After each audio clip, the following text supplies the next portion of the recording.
The CEO's iced coffee hit his jacket like a slap. She didn't apologize, she attacked. Standing in the marble lobby of Chicago's most exclusive building, Charlotte Bennett stared at the construction worker and his daughter with pure contempt. Her words cut deeper than the winter wind outside. Maybe if you could actually provide for her, she wouldn't be dressed like that. The little girl's eyes filled with tears. The man stayed calm. Too calm. Because Charlotte had just humiliated the one person who could destroy her company's future. And she had no idea who he really was. Stay until the end, hit that like button, and drop a comment with your city so I can see how far this story travels. The blizzard came without mercy. Mason Reed felt the wind before he saw it. That particular Chicago cold that doesn't just touch your skin, but goes straight through your bones, settling somewhere deep where no amount of coffee or cursing can reach it. He pulled his daughter closer as they walked down Michigan Avenue, her small hand wrapped tight around two of his fingers, the way she'd done since she was barely able to walk. "Daddy, my nose is cold," Ava said, looking up at him with those enormous brown eyes that reminded him so much of her mother it sometimes hurt to breathe. "I know, baby. Almost there." Mason adjusted the construction equipment bag on his shoulder. The canvas was worn thin in places, held together more by habit than stitching. Inside, basic tools, a hard hat he hadn't needed in weeks, and the folder containing documents that would change someone's life today. Just not in the way they expected. Ava's penguin hat, the one with the stupid felt beak and the googly eyes she'd begged for at Target last month, kept slipping down over her eyebrows. She pushed it back up for the fourth time in as many minutes, her mittens too bulky for the job, but doing it anyway because she was 6 and stubborn and absolutely her father's daughter. The sidewalk was already disappearing under fresh snow. Early December in Chicago meant the city transformed from gray concrete to white chaos in about 20 minutes, and they were right in the middle of that transformation now. Cars moved slowly, their headlights cutting weak beams through the falling snow. A taxi laid on its horn. Someone shouted something that got lost in the wind. "That building?" Ava pointed ahead to where Harrow Tower cut into the low clouds like a blade. 43 floors of steel and glass and money. So much money. "That's the one." "It's really big." "Yeah." "Bigger than the library?" "Way bigger." "Bigger than the whole zoo?" Mason smiled despite the cold gnawing at his face. "Probably not that big." They reached the entrance, a massive revolving door flanked by 2 traditional doors that looked like they'd been designed specifically to make regular people feel small. A doorman in a long coat stood inside, visible through the glass but not moving to help. Mason had learned a long time ago that guys like that only open doors for certain types of people, and a man in a 15-year-old work jacket with paint stains and a kid in a clearance rack snowsuit didn't qualify. He pushed through the revolving door, felt the blast of heated air, heard Ava's little gasp of delight at the warmth. The lobby hit them like a different planet. Marble floors stretched out in every direction, polished to the kind of shine that made you aware of your boots. The ceiling was 2 stories up, decorated with geometric patterns in gold leaf that probably cost more than most people made in a year. Christmas decorations hung everywhere, not the plastic stuff from drugstores, but real garland, actual pine, enormous red ribbons that looked hand-tied by someone whose entire job was making rich people feel festive. A security desk sat in the center like a command post. 2 guards in crisp uniforms watched everyone who entered with the kind of neutral suspicion that came from years of deciding who belonged and who didn't. Mason felt Ava squeeze his hand tighter. "You okay?" She nodded, but her eyes were wide, taking it all in. The chandeliers, the people in their expensive coats, the way shoes clicked against marble with a sound that announced importance. "Remember what we talked about," Mason said quietly. "That people are just people." "That's right. All this—" He gestured at the lobby. "It's just decoration. Doesn't mean anything about who anybody actually is." A woman in a charcoal pantsuit walked past them toward the elevators, her heels making that confident staccato rhythm. She glanced at Mason and Ava, her expression flickering with something, confusion maybe, or disapproval, before she looked away. The kind of look that asked the question without saying it. What are they doing here? Mason had seen that look his whole life, from teachers who assumed he wouldn't finish high school. From the administrator at the private school who'd raised her eyebrows when he'd shown up for Ava's enrollment meeting still wearing his work clothes because he'd come straight from a job site. From his own father-in-law before Sarah died, back when the old man still thought his daughter had married down. He'd learned to let it slide off, mostly. Mr. Reed? Mason turned. A young guy in his 20s approached from the elevator bank. Expensive suit, nervous energy, the kind of eager professionalism that screamed junior associate trying to make partner. Mason recognized him from the emails. Andrew something. Whitfield, maybe. That's me. Great, we're all set up on 40. Conference room's ready whenever you... Andrew's eyes dropped to Ava. Something in his expression shifted. Not quite disapproval, but definitely recalculation. Oh, I didn't realize you'd be bringing my daughter, Mason said flatly. That a problem? No, of course not. We didn't prepare for... Andrew forced a smile that didn't reach his eyes. It's fine, totally fine. Maybe she can wait in the lobby. We have a lovely seating area, very comfortable, and she stays with me. The words came out harder than Mason intended, but he didn't take them back. He'd promised Ava she could come today. She'd been excited all week, ever since he'd explained that Daddy owned a big building in the city, and today they were going to meet the people who wanted to buy it. She'd drawn a picture of Harrow Tower in crayon, all crooked lines and impossible windows, and taped it to their refrigerator between her math homework and the grocery list. No way was she sitting alone in some lobby while lawyers discussed millions of dollars upstairs. Andrew's smile went brittle. Of course, whatever you prefer. The team's just, well, Ms. Bennett is already here, and she's fairly particular about... The elevator dinged, the doors slid open, and Charlotte Bennett stepped into the lobby like she owned it, which, in about 3 hours, she technically would. Mason's first impression, power. Not the loud kind that needed to announce itself, but the quiet kind that didn't bother, because everyone already knew. She wore a black coat that probably cost what he used to make in 2 months, cut perfectly to her frame, moving with her like it had been designed specifically for the way she walked. Her hair was pulled back severe and exact. Diamond earrings caught the light, small, tasteful, expensive in that way that whispered instead of shouted. She was on her phone, naturally, talking fast, her voice sharp with the kind of impatience that came from having too many decisions to make and not enough hours to make them. I don't care what the preliminary audit says, Richard. We're not moving on the Portland property until I see the full environmental report. The full report, not the summary some paralegal threw together. She walked quickly, not really looking where she was going because people like her didn't have to. The world moved around them. Yes? I understand the timeline. I also understand that we're talking about a $40 million investment. So unless you want to explain to the board why we're suddenly liable for 10 years of groundwater contamination, she crashed into Mason at full speed. The impact wasn't hard, but it was sudden. Her phone flew from her hand, clattered against the marble. The iced coffee she'd been carrying in her other hand, some elaborate thing with multiple shades of brown and what looked like caramel drizzle, exploded across Mason's jacket in a cold splash that soaked through to his shirt. Jesus! Charlotte stumbled back, staring at the coffee spreading across his chest like a stain map. What the hell? Mason stood there, feeling the cold liquid seep through fabric, watching it drip onto his boots. Ava had jumped back just in time, but her eyes were wide with shock. You walked right into me, Mason said evenly.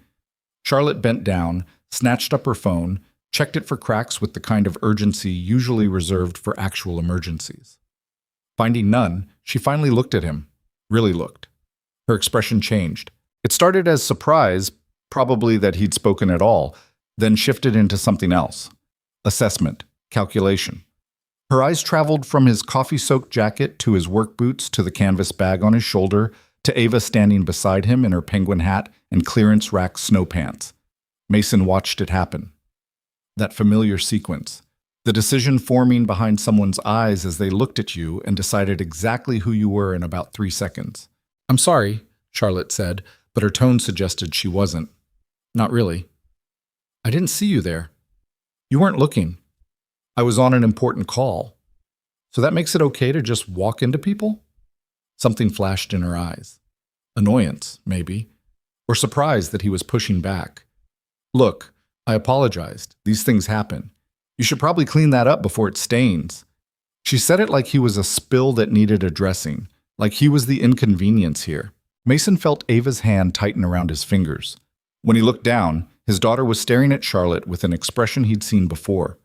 The one she got when kids at school said mean things, when teachers underestimated her, when the world reminded her that it could be randomly, casually cruel. "Daddy's jacket," Ava whispered. "It's okay, baby." Charlotte was already turning away, already moving on, because of course she was. People like her didn't linger on moments like this. They apologized, or said something that sounded like an apology, and then they left the mess for someone else to deal with. But then she stopped, turned back, looked at Ava with an expression that made Mason's jaw tighten. "That's a very colorful hat," Charlotte said. Her tone hit that particular register of false warmth that adults used when they wanted credit for noticing a child without actually engaging with them. Ava didn't respond. She just pressed closer to Mason's leg. Charlotte's gaze shifted back to him, taking in the jacket again, the boots, the bag, making calculations. "Are you here for a delivery?" she asked. "Because the service entrance is around. I'm not making a delivery." "Oh." A pause. "Maintenance?" "No." Her eyebrows drew together slightly, that universal expression of confusion mixed with impatience. The look of someone who'd asked a question they expected to be answered quickly and simply and was now annoyed that it wasn't. "Then what?" She stopped, glanced at Ava again. Something in her expression hardened. "Look, I'm sorry about your jacket, but I'm actually late for a very important meeting. If you need to file some kind of complaint, you can talk to building security." "Ms. Bennett?" Andrew appeared at her elbow like a nervous terrier. "I'm so sorry. I was just coming to escort Mr. Reed upstairs." Charlotte's head snapped toward the junior associate. "What?" "Mr. Reed," Andrew gestured at Mason with a hand that shook slightly. "The seller? For the acquisition meeting? We're running about 10 minutes behind schedule, and I know you wanted to review the final contracts before." The color drained from Charlotte Bennett's face. "Not all at once. It happened in stages. First confusion, then realization, then something that might have been horror, if horror could wear a $1,000 coat and diamond earrings." She looked at Mason. Really looked this time. He watched her connect the dots, watched the moment she understood that the man whose jacket she'd ruined, the man she'd assumed was a delivery driver or maintenance worker, the man she'd spoken to with that particular brand of polite condescension reserved for people she considered beneath her. That man was standing between her company and the most important acquisition of the quarter. The lobby seemed to hold its breath. Someone's phone rang in the distance. A heating vent hummed. Outside, snow continued to fall against windows that filtered it into something almost beautiful. Mason didn't say anything, didn't need to. The silence was doing all the work. Charlotte opened her mouth, closed it, opened it again. "You're," she started. "Mason Reed," he said quietly. "Owner of Harrow Tower, the building you're here to buy."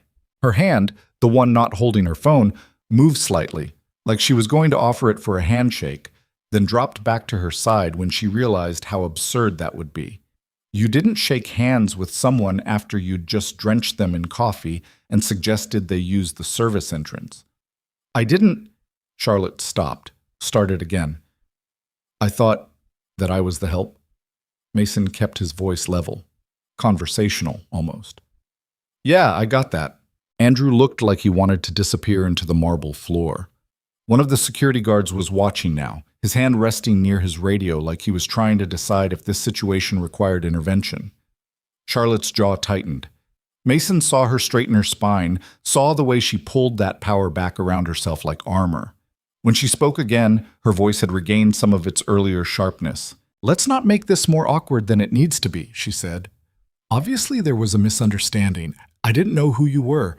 You have to admit you don't exactly look like—" She stopped, seemed to realize that finishing that sentence would only make things worse, but Mason finished it for her.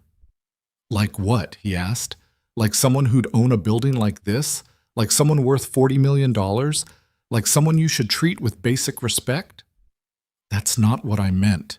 "No?" Charlotte's eyes flashed. "I apologized for the coffee. I've acknowledged the confusion. What exactly do you want from me here? What did he want? Mason wasn't entirely sure. An actual apology, maybe. Some acknowledgement that she'd judged him entirely on appearance and gotten it completely wrong. Some sign that she understood why that was a problem. But before he could answer, Ava spoke up. "You were mean to my daddy." Her voice was small but clear, cutting through the tension like a bell. "You didn't say sorry the right way." Charlotte looked down at her, visibly startled, like she'd forgotten the child was there, or maybe like she'd never actually been called out by a 6-year-old before. "Ava," Mason said quietly. "It's okay." "But she was mean." Ava's bottom lip trembled slightly. "She spilled on your good jacket, and then she was mean about my hat, and she thought you were... She thought..." The little girl couldn't quite articulate it, but she didn't need to. Everyone standing there knew exactly what Charlotte had thought. Charlotte Bennett's expression cycled through several emotions in rapid succession. Shock, discomfort, something that might have been shame buried quickly under a layer of defensive annoyance. "I wasn't mean," she said, addressing Ava directly now. "I was distracted and in a hurry, and sometimes adults make mistakes when they're busy. Your father and I have important business to discuss, and you made him sad. I didn't..." Charlotte stopped, looked at Mason. "I didn't make him sad." But Mason felt Ava squeeze his hand 3 times. Their private signal, the one they developed after Sarah died, the one that meant "I love you" without having to say it out loud. And yeah, maybe his daughter was right. Not sad exactly, but something. Tired, maybe. Tired of this moment that kept repeating throughout his life with different people and different fancy buildings, but always the same underlying assumption, that how you looked determined what you were worth. "The meeting," Andrew interjected desperately. "We really should. The conference room is ready, and Ms. Bennett's team is already upstairs, and Mr. Chen specifically said he wanted to start promptly at 9:30. Charlotte straightened her coat with sharp, precise movements. Back in control. Back to business. "Yes, the meeting." She looked at Mason, her expression now carefully neutral, professional. "Shall we?" It wasn't really a question. Mason could have pushed it. Could have made her say more, apologize better, acknowledge the full scope of what had just happened. Could have made her uncomfortable enough that the whole meeting started on his terms instead of hers. But Ava was watching, learning. And the lesson he wanted her to learn wasn't about revenge or making people squirm. It was about something else. Something harder to define but more important. "Yeah," he said. "Let's get this done." They moved toward the elevators. Mason and Ava in front. Charlotte and Andrew following a few steps behind. Mason could feel Charlotte's presence like heat at his back. Could practically hear her mind working, recalculating, trying to figure out how to salvage this. The elevator arrived. The doors opened. They all stepped inside. The space felt smaller than it should, more intimate. The kind of forced proximity that made every breath noticeable. Andrew pressed the button for 40. The doors slid shut. The elevator began its smooth ascent, so smooth you could barely feel it move. Just the numbers climbing on the digital display above the doors. 5, 8, 12. Nobody spoke. Charlotte stood in this corner, her phone in her hand but not looking at it. Mason could see her reflection in the polished elevator doors, her jaw set, her eyes fixed on nothing, that carefully controlled expression people wore when they were trying very hard not to show what they were actually feeling. Ava leaned against his leg, one hand holding his, the other adjusting her penguin hat. 50, 19, 23. "Mr. Reed," Charlotte said finally. Her voice was quieter now, less sharp. "I really didn't mean to..." "Don't." She stopped. "Don't apologize because you think you have to," Mason continued, still watching her reflection. "Don't apologize because there's a business deal at stake. If you're going to say sorry, mean it. Otherwise, let's just get through this meeting and go our separate ways." 27, 31, 35. Charlotte's reflection showed something complicated crossing her face. Anger, maybe, or embarrassment, or both. "I do mean it," she said. "Do you?" "Yes." "You mean you're sorry you spilled coffee on me? Or you're sorry you assumed I was a delivery driver? Or you're sorry you made those assumptions in front of my daughter? Or you're sorry you got caught doing all of that to someone who turned out to be important?" The elevator hummed. The numbers climbed. 38, 39, 40. "I'm sorry I was rude," Charlotte said carefully. To both of you. The elevator dinged, the doors opened. Mason looked at her directly for the first time since they'd gotten in. That's a start. He stepped out into the hallway, Ava's hand still in his, leaving Charlotte Bennett to follow in his wake for once instead of the other way around. The 40th floor was all glass walls and recessed lighting, and that particular hush that came from expensive carpet, and people who'd learned to conduct their arguments in whispers. A receptionist sat behind a curved desk made of what looked like polished walnut, her smile professional and empty. "Mr. Reed," she said warmly, "so wonderful to finally meet you in person. The team is gathered in conference room A, right this way." She gestured down the hallway. Her eyes barely touched on Ava and didn't land on Charlotte at all. Interesting. They walked past offices with closed doors and nameplates that announced partners and senior associates, past a break room with an espresso machine that probably cost more than Mason's truck, past abstract art on the walls, the kind that looked like someone had thrown paint at canvas and charged $20,000 for the privilege. Conference room A had a view. Floor-to-ceiling windows looked out over Chicago. The city stretched below them like a model. Even through the snow, you could see the lake in the distance, gray and angry. The room itself was dominated by a massive table made of dark wood, surrounded by leather chairs that probably cost $500 each. 6 people waited inside. Lawyers, mostly.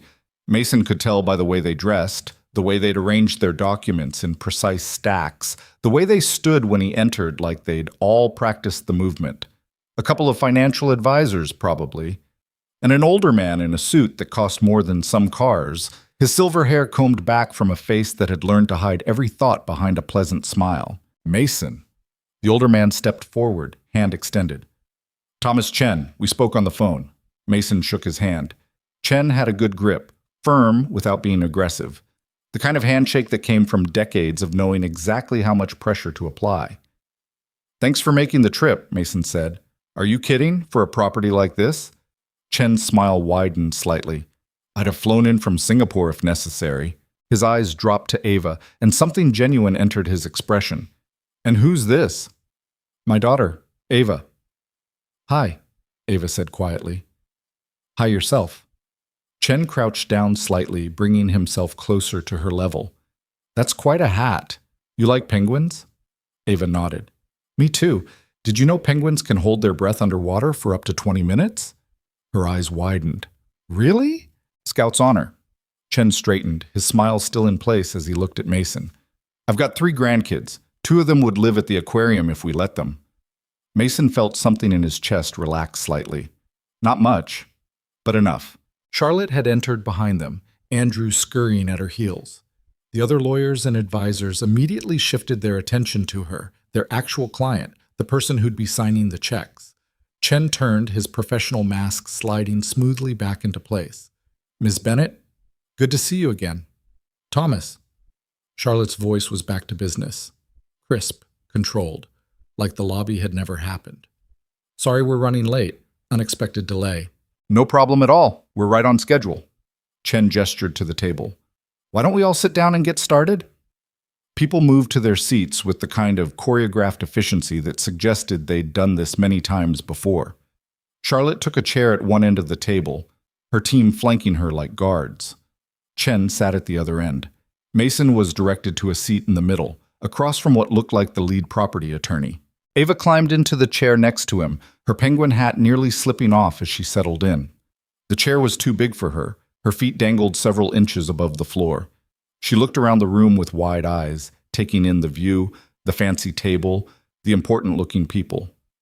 "Is everyone comfortable?" Chen asked, his eyes sweeping the table. "Coffee? Water? We've got fresh pastries from that French bakery on State if anyone's hungry." "Let's just get started," Charlotte cut in. She'd pulled out a leather portfolio, was already flipping it open to reveal perfectly organized documents. "I've reviewed the updated appraisal and I have some questions about the 3rd-floor commercial tenants." "Actually," Mason interrupted quietly, "before we jump into business, I think we need to address something." The room went still. Charlotte looked at him, her expression carefully blank. "Address what?" Mason glanced at Ava, then back at Charlotte, choosing his words with care. "What happened downstairs," he said. "In the lobby." You could have heard a snowflake land. Chen's eyebrows rose slightly. The lawyers exchanged glances. Andrew looked like he might actually faint. Charlotte's jaw tightened. I don't think that's necessary. I do. Mr. Reed, Ms. Bennett walked into me while she was on her phone, Mason said, addressing the room now, his voice calm and matter-of-fact. Spilled coffee all over my jacket, then spent the next 2 minutes making assumptions about who I was and why I was in the building. Suggested I use the service entrance. Asked if I was maintenance. He paused. All of this happened in front of my 6-year-old daughter. The silence that followed was different from before, heavier. Chen's pleasant expression had disappeared entirely. He looked at Charlotte with something that might have been disappointment. The lawyers weren't making eye contact with anyone. Charlotte's face had gone pale, then flushed. That's not... You're taking it out of context. What context makes it okay? Mason asked. Not aggressive, just asking. I didn't know who you were. And if I actually had been maintenance or making a delivery, would that make it fine to treat me that way? Charlotte opened her mouth, closed it. Because that's what I can't quite figure out, Mason continued. Are you sorry you were rude to me specifically because I turned out to be the building owner? Or are you sorry you were rude to another human being, period? This is ridiculous. Charlotte's voice had an edge now. We're here to discuss a $40 million transaction, not to have some kind of sensitivity seminar about basic decency? Mason leaned forward slightly. About treating people with respect regardless of what they're wearing or what you assume about their bank account. I treat everyone with respect. Do you, though? The question hung in the air like smoke. Ava tugged on Mason's sleeve. He looked down at her worried face and softened immediately. It's okay, baby, he said quietly. Adults are just talking. Is the pretty lady mad? Pretty lady. Out of the mouths of children. Mason almost smiled, despite everything. I don't know, he said honestly. Maybe. Charlotte was staring at Ava now with an expression that was hard to read. Not quite guilt, not quite defensiveness. Something in between. Chen cleared his throat. Perhaps we should take a short break. Da's sake. No. Mason shook his head. No breaks. I want to finish this, but I needed to say my piece first. Because here's the thing. He looked directly at Charlotte. You're about to become the owner of a building that houses over 200 businesses and probably 1,000 people who work in those businesses. People who wear all kinds of clothes and do all kinds of jobs. And if you're going to walk through that lobby every day treating people differently based on whether you think they belong there, we've got a problem. I would never... You did. Today. To me. Charlotte's hands were flat on the table, her knuckles white. What do you want me to do, Mason? Grovel? Cancel the deal? What? It was the first time she'd used his first name. Interesting. I want you to understand why it matters, he said. That's all. I want you to sit with that for a minute and actually think about it instead of just being mad that you got called out. The room was so quiet you could hear the heating system cycling on. Chen was watching Charlotte like he was seeing her for the first time. The lawyers were studying their documents with sudden, intense interest. Andrew looked like he was silently composing his resignation letter. And Charlotte Bennett, brilliant CEO, shark in expensive clothing, woman who'd probably crushed 100 negotiations without breaking a sweat, looked lost. I'm not... She stopped, started again. I'm not perfect. I was distracted. I made assumptions. I shouldn't have. Why did you? Mason asked. What? Why did you make those assumptions? Walk me through it. You saw me and Ava, and you immediately decided we didn't belong. Why? Charlotte's eyes flashed. You really want to do this? Yeah, I really do. She sat back in her chair, her arms crossing over her chest. Defensive posture. Mason had seen it 1,000 times. Fine. You want honesty? Here's honesty. Charlotte's voice was tight. You were wearing a work jacket covered in stains. Work boots that looked like they'd seen better days. Carrying a canvas bag that looked older than me. Your daughter was dressed in, I don't know, clearance sale winter clothes. So yes, I made an assumption. People who own $40 million buildings don't usually look like they just got off a construction site. Why not? Because they don't. I do. You're the exception. Am I? Mason tilted his head slightly. Or am I just the only one you've met who didn't feel like playing dress up? That's not fair. None of this is fair, Charlotte. That's kind of the point. Using her first name felt deliberate, a small claiming of equal ground. She noticed. He saw her notice. Look, Charlotte said, and her voice had changed slightly. Less defensive, more tired. I grew up poor. Like, actually poor, not my parents made me get a summer job poor.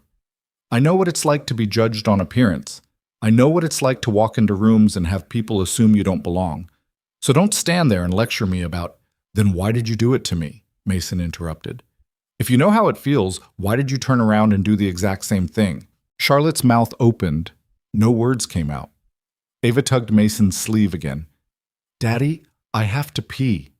The absurd timing of it, the way a child's basic need could cut through the highest tension, made Mason want to laugh and cry at the same time. Okay, baby, hold on just a second. He looked at Chen. Is there a restroom nearby?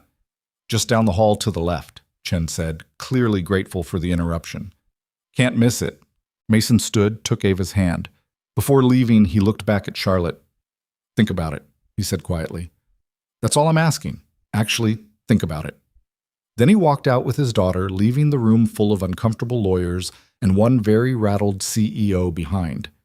The hallway felt cooler, quieter. Mason's heart was beating harder than he'd realized. Daddy? Ava looked up at him as they walked. Why was everyone so quiet? Sometimes, Mason said carefully, grown-ups need to hear hard things, and hearing hard things makes them quiet. Like when I have to hear I can't have ice cream before dinner? He smiled despite everything. Kind of like that, yeah. They found the restroom, single occupancy, fancy enough that even the soap dispenser looked expensive. Mason waited outside while Ava went in, listening to her hum something that sounded like a song from that cartoon she liked. His phone buzzed, a text from his foreman. How's the big sale going? Mason typed back, complicated. The bathroom door opened. Ava emerged, her penguin hat now completely sideways. All good? She nodded. The soap smells like flowers. Fancy. They walked back slowly. Mason wasn't in a hurry to return to that room, that table, that conversation he'd started and wasn't sure how to finish. But as they approached the conference room, he heard voices. Not arguing, just talking. Chen's measured tones, Charlotte's sharper responses, the low murmur of lawyers doing what lawyers did. Business, moving forward, because that's what people like them did. They encountered obstacles and they kept moving. Mason stopped just outside the door. You ready to go back in? He asked Ava. She looked up at him with those serious brown eyes. Is the pretty lady still sad? Maybe. Did you make her sad? I don't know. Maybe I made her think about things she didn't want to think about. Ava considered this with the gravity only 6-year-olds could muster when processing adult complications. Mommy used to say thinking hard thoughts makes you smarter, she said finally. Mason's throat tightened. Sarah had said that. Usually when helping Ava with homework, or when Ava complained that math was too hard, or when life in general felt overwhelming for a small person trying to make sense of big concepts. Yeah, he managed. Yeah, she did say that. Then maybe making the pretty lady think hard thoughts is good. Out of the mouths of children, Mason thought again. Out of the mouths of children. He pushed open the conference room door. Everyone looked up. Charlotte's eyes found his immediately, held for a second longer than necessary, then dropped back to the documents in front of her. All set? Chen asked pleasantly. All set. Mason and Ava returned to their seats. The chair still too big for her, her feet still dangling. She'd brought a small notebook and crayons from somewhere. Probably Andrew had scrambled to find something to keep her occupied, and started drawing with the intense concentration the children brought to their art. So, Chen continued, clearly relieved to be back on professional ground, we were just discussing the tenant agreements for the commercial spaces. Ms. Bennett had some questions about the renewal terms. And just like that, they were back in business mode. Back to numbers and clauses, and the mechanical process of transferring ownership of something worth $40 million from one person to another. But something had shifted. Mason could feel it, the way Charlotte kept glancing at him when she thought he wasn't looking, The way her questions had lost some of their aggressive edge. The way she sat slightly differently in her chair, like she was aware of her posture in a way she hadn't been before. An hour passed. Then another. They worked through commercial leases and residential agreements, discussed property management and maintenance contracts, reviewed the inspection reports and the updated surveys, all the tedious, necessary details that turned a building from something you owned into something someone else owned. Ava drew pictures. First the building again, still crooked, still charming, then what looked like people, though at 6 the distinction between people and stick figures was still pretty fluid. Then penguins, because of course penguins. During a brief lull while the lawyers conferred about something in Section 7, subsection 12, paragraph 4, Charlotte spoke. "What are you drawing?"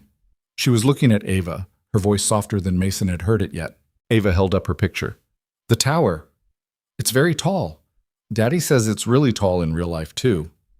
"It is." Charlotte paused. "Did you draw the people?" "That's Daddy." Ava pointed to a slightly larger stick figure. "And that's me. And that's you." Charlotte blinked. "Me?" "The pretty lady from downstairs." Ava had given stick figure Charlotte what looked like triangle earrings and a big rectangular thing that was probably meant to be a phone. "You're going to own Daddy's building." Yes, that's right." "Will you take good care of it?" The question was so earnest, so direct, that Charlotte actually seemed at a loss for how to respond. "I'll do my best," she said finally. "Okay." Ava went back to her drawing, satisfied with this answer in a way that only children could be. Mason watched Charlotte's face, saw something complicated moving behind her eyes. Chen was wrapping up his conversation with the legal team. "All right, I think we've got clarity on the commercial tenant situation. Moving on to the residential floors." More hours, more details. Mason's coffee-stained jacket had dried into stiff patches.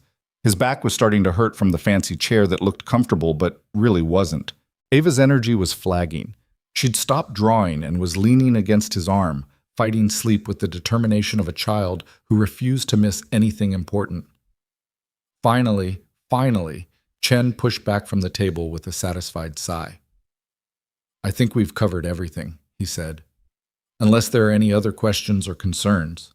He looked around the table. The lawyers shook their heads. Charlotte's financial team looked exhausted but satisfied. Andrew looked like he'd aged 5 years in the last 5 hours. "Mr. Reed," Chen asked, "anything else on your end?" Mason thought about it. About the building his father had bought 40 years ago, when it was just a modest office building in a questionable neighborhood. About how the old man had slowly, carefully renovated and expanded it over decades. About how he died before seeing it become what it was now, prime real estate in the heart of downtown Chicago. About how Mason had inherited it and spent 5 years managing it while also raising Ava alone and trying to keep his own construction business afloat and generally feeling like he was drowning most days. About how this sale meant he could finally breathe, could set Ava up for college, could maybe even take a vacation that didn't involve figuring out which bills to pay late, but also about the weight of letting go, of ending a legacy, of being the Reed who sold instead of the Reed who built. "No," he said quietly. "I think we're good." Chen smiled. "Then all that's left is signatures. We'll schedule the closing for next week. Gives everyone time to review the final documents one more time. Ms. Bennett, your team will wire the deposit by end of business Thursday?" "Already arranged," Charlotte said. Her voice was steady, but Mason thought he heard something underneath it. Uncertainty, maybe, or awareness that this wasn't quite the clean victory she'd probably envisioned when she'd walked in this morning. "Excellent." Chen stood, prompting everyone else to stand as well. "Thank you all for your time and patience. This has been remarkably smooth, all things considered." All things considered, Mason almost laughed. People started gathering their things, lawyers shuffling papers into expensive briefcases, financial advisors checking phones that had been buzzing silently for hours, Andrew practically bolting for the door like a prisoner granted parole. Mason lifted Ava, who'd finally given up fighting sleep. She wrapped her arms around his neck, her penguin hat askew, her breathing already settling into the steady rhythm of dreams. "I can carry her stuff," Chen offered, reaching for the crayons and notebook. "Thanks." They moved toward the exit in a loose group, but Charlotte hung back. When Mason reached the door, she spoke. "Mr. Reed, Mason, could we talk for a minute?" He turned. She was standing by the window, backlit by the gray Chicago sky, snow still falling in that persistent way that suggested it would continue all day. Mason shifted Ava's weight slightly. "Okay." Chen gave him a look, part concern, part curiosity, but Mason nodded that it was fine. The lawyers filed out. The door closed. Just the two of them in that big room with that big window and that big question hanging between them about what happened this morning and what it meant. Charlotte walked over to the table, picked up one of Ava's drawings, the one with the 3 stick figures. "I've been thinking about what you said," she started, not looking at him, "about why I made those assumptions, about whether I was sorry I was rude to you specifically or sorry I was rude, period." Mason waited. "I grew up in a neighborhood where everyone knew your business, where people talked about you at church and at the grocery store and everywhere in between, where your value was determined by what your parents did and how much money you had and whether you fit in." She set the drawing down carefully. "I hated it. I hated being judged like that. So I worked my ass off to get out. Scholarships and student loans and 80-hour weeks, built a company, made something of myself." "Okay. But somewhere in all that—" She stopped. Her hands were resting on the table edge, gripping slightly. "Somewhere in all that, I became the thing I hated. I became the person who judges, who makes assumptions, who decides someone's worth in 3 seconds based on what they're wearing." She finally looked at him. "I'm not making excuses," Charlotte said. "I'm just trying to explain. I don't think I'm better than other people. I stopped seeing them as people. Does that make sense?" "Yeah," Mason said quietly. "It does." "Your daughter asked if I'd take good care of the building." Charlotte's voice cracked slightly, like it was a pet or something, like it mattered beyond just the money. "It does matter. I know that now." She moved away from the table toward the window. "I looked at you this morning and I don't even know what I saw. A complication, an interruption, someone who didn't fit into my schedule or my expectations. I didn't see a person.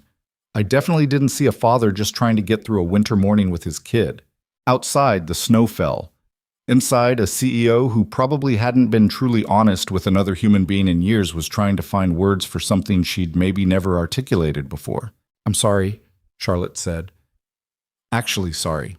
Not because you turned out to be important, not because there's money at stake, but because I hurt you. And worse, I hurt her." She gestured toward Ava sleeping in his arms. "I made a little girl who was just excited to see her dad's building feel small, and that's—" Her voice broke completely. "That's unforgivable." Mason felt Ava shift against him, mumbling something in her sleep about penguins.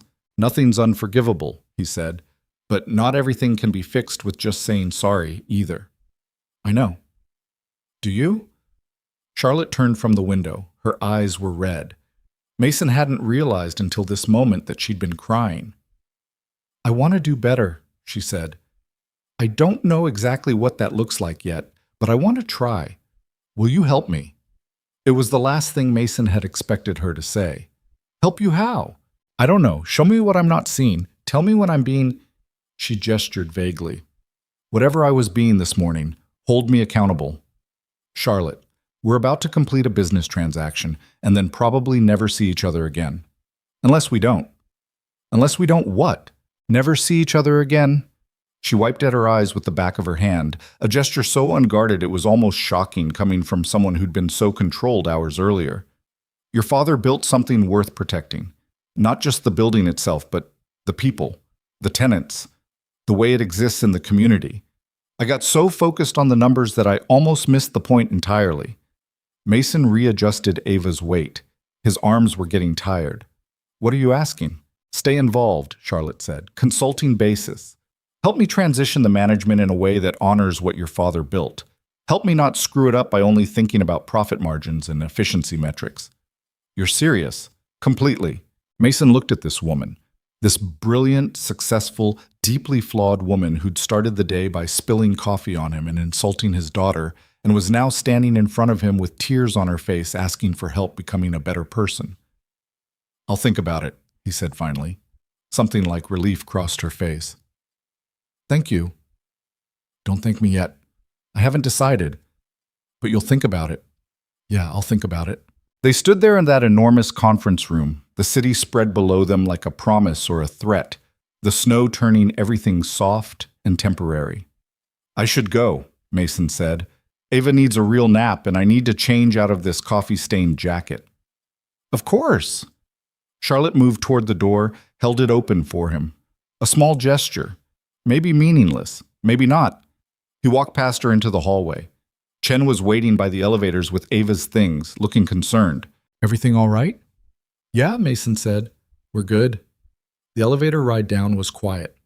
Chen didn't push for details, just stood there holding crayons and notebook, occasionally glancing at sleeping Ava with the fond expression of someone who'd raised kids and remembered how quickly they grew.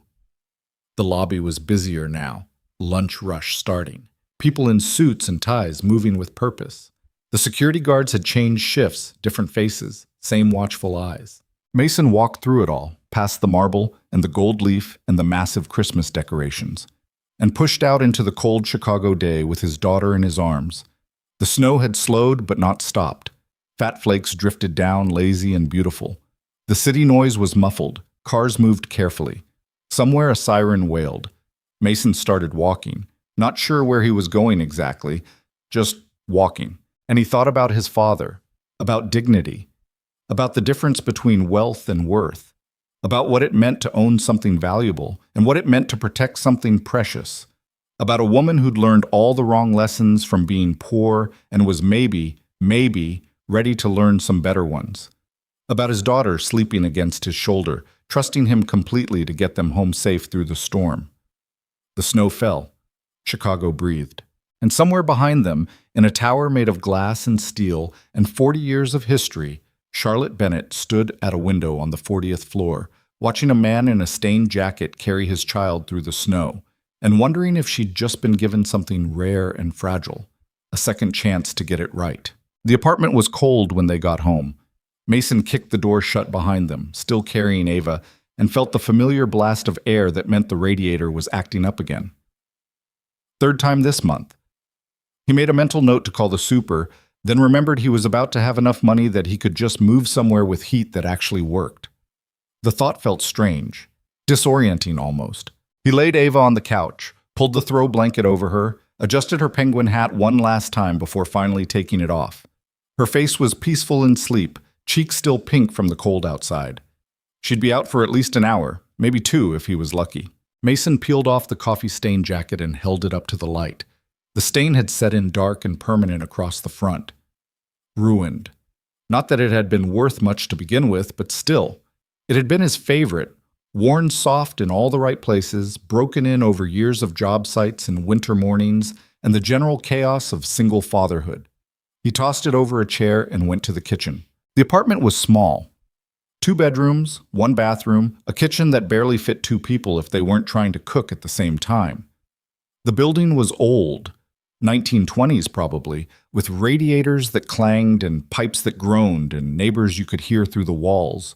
But the rent was decent, and the landlord mostly left him alone, and Ava had her own room, which was what mattered. Mason filled the coffee pot, his hands going through the familiar motions while his mind stayed stuck back in that conference room. Charlotte's face when she'd apologized for real. The way her voice had cracked. The question she'd asked that he still didn't know how to answer. Stay involved. Help her not screw it up. His phone buzzed. Text from Chen. Pleasure doing business with you. Looking forward to closing next week. Let me know if you need anything before then. Professional, courteous, completely standard. Mason typed back, thanks. Will do. Another buzz. This one from a number he didn't recognize. This is Charlotte Bennett. Andrew gave me your number. Hope that's okay. I meant what I said upstairs. Would really like to discuss the consulting arrangement when you have time. Mason stared at the message. Read it twice. Started to type a response, then stopped. What was he supposed to say? He set the phone down and poured himself coffee that was probably too strong, but that's how he made it these days. Strong enough to taste like a decision. The radiator clanged to life finally, hissing steam. Through the thin walls, he could hear Mrs. Kowalski's television, some game show with enthusiastic applause. Normal sounds, normal life, except nothing felt normal anymore. He'd owned Harrow Tower for 5 years, and it had never felt real, even when he was signing documents or reviewing financials or dealing with tenant complaints. It had felt like playing pretend, like he was wearing his father's clothes and hoping nobody noticed they didn't quite fit. His dad had been the real deal.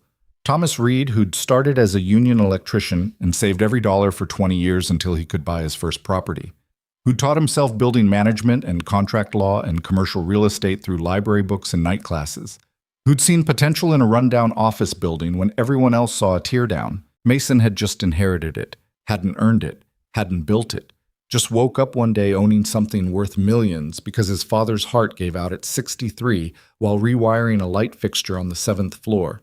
He sat at the small kitchen table, the same table where he and Ava ate breakfast every morning, where she did homework while he reviewed invoices, where they'd cried together the night Sarah died, and he'd had to explain to a 3-year-old why Mommy wasn't coming home from the hospital. His phone buzzed again.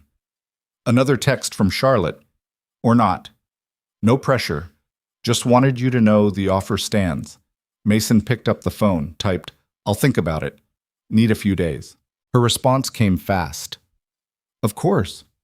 Take whatever time you need." Then, after a pause, "And Mason, thank you. For today. For saying what needed to be said." He didn't respond to that one, just set the phone down and drank his coffee and listened to Ava breathing in the other room and the radiator hissing and Mrs. Kowalski's game show and all the ordinary sounds of a life that was about to change in ways he couldn't quite picture yet. The snow had stopped by the time Ava woke up. She stumbled into the kitchen, rubbing her eyes, her hair sticking up in 17 different directions. "Hey, sleepyhead. Is it tomorrow yet?" Mason smiled. "Not quite. Still today." "Oh." She climbed into the chair across from him. "I'm hungry. Grilled cheese? With tomato soup?" With tomato soup. He made lunch while she told him about her dreams. Something involving penguins and a castle made of ice cream and a talking cat who was also a teacher. The logic of 6-year-old dreams, where anything could connect to anything else without explanation. They ate at the table, Ava swinging her legs and asking questions between bites. "Did you sell the tower?" "Almost. One more meeting next week to finish everything." "Then what happens?" "Then it belongs to Ms. Bennett, the pretty lady from this morning." Ava considered this while dipping her grilled cheese in soup. "Will she take care of it like Grandpa did?" That was the question, wasn't it? "I don't know yet," Mason said honestly. "That's what I'm trying to figure out." "You should make sure she does." "Yeah?" "Yeah. Because Grandpa worked really hard on it. You told me that." Mason felt something tighten in his chest. "You're right. He did. So you have to make sure." Ava said it with the absolute certainty of a child who believed her father could fix anything, solve anything, make the world work right through sheer determination. He wished he had that kind of confidence. After lunch, Ava wanted to play with her Legos. Mason sat on the floor of her room, helping her build what she insisted was a penguin habitat, but looked more like a colorful disaster with no structural integrity. They worked in comfortable silence, the kind that came from years of just being together, not needing to fill every moment with words. His phone buzzed twice more over the next hour. Once from his foreman asking about next week's schedule. Once from his sister in Portland, checking in like she did every few days since Sarah died, making sure he was eating real food and not just falling apart. He answered the foreman, ignored his sister for now. He'd call her back later when he had energy for her particular brand of concerned hovering. By dinner time, Mason had made a decision. Not about Charlotte's offer, that still felt too big, too complicated, but about something else. He pulled up Charlotte's number and typed, "Can we meet tomorrow? Just us. I want to talk about the building." Her response came within 30 seconds. "Yes? Where and when? Coffee shop on Randolph. You know Marty's?" "I'll find it." "What time, 10? I'll be there." Mason set the phone down. Ava was watching him from where she'd sprawled on the floor with her Legos. "Who are you texting?" "Ms. Bennett." "The pretty lady?" "Yeah." "Are you friends now?" Mason thought about that. "I don't know what we are." "Maybe you'll find out tomorrow," Ava said with the wisdom of someone who'd lived exactly 6 years and thought that made her an expert on everything. Maybe, Mason agreed. That night, after Ava was in bed and the apartment had settled into its evening creaks and groans, Mason stood at his bedroom window looking out at the city. Snow covered everything in uneven patches. Christmas lights blinked from neighboring buildings. Somewhere in the distance, a train rumbled past. He thought about his father, about the last conversation they'd had, 3 days before the heart attack. They'd been standing in the lobby of Harrow Tower, that same marble lobby where Charlotte had crashed into him this morning, and his dad had been complaining about the heating system on the upper floors. Building this old, everything's a compromise, Thomas Reed had said. You fix one thing, something else breaks. But you keep fixing it anyway because people depend on you.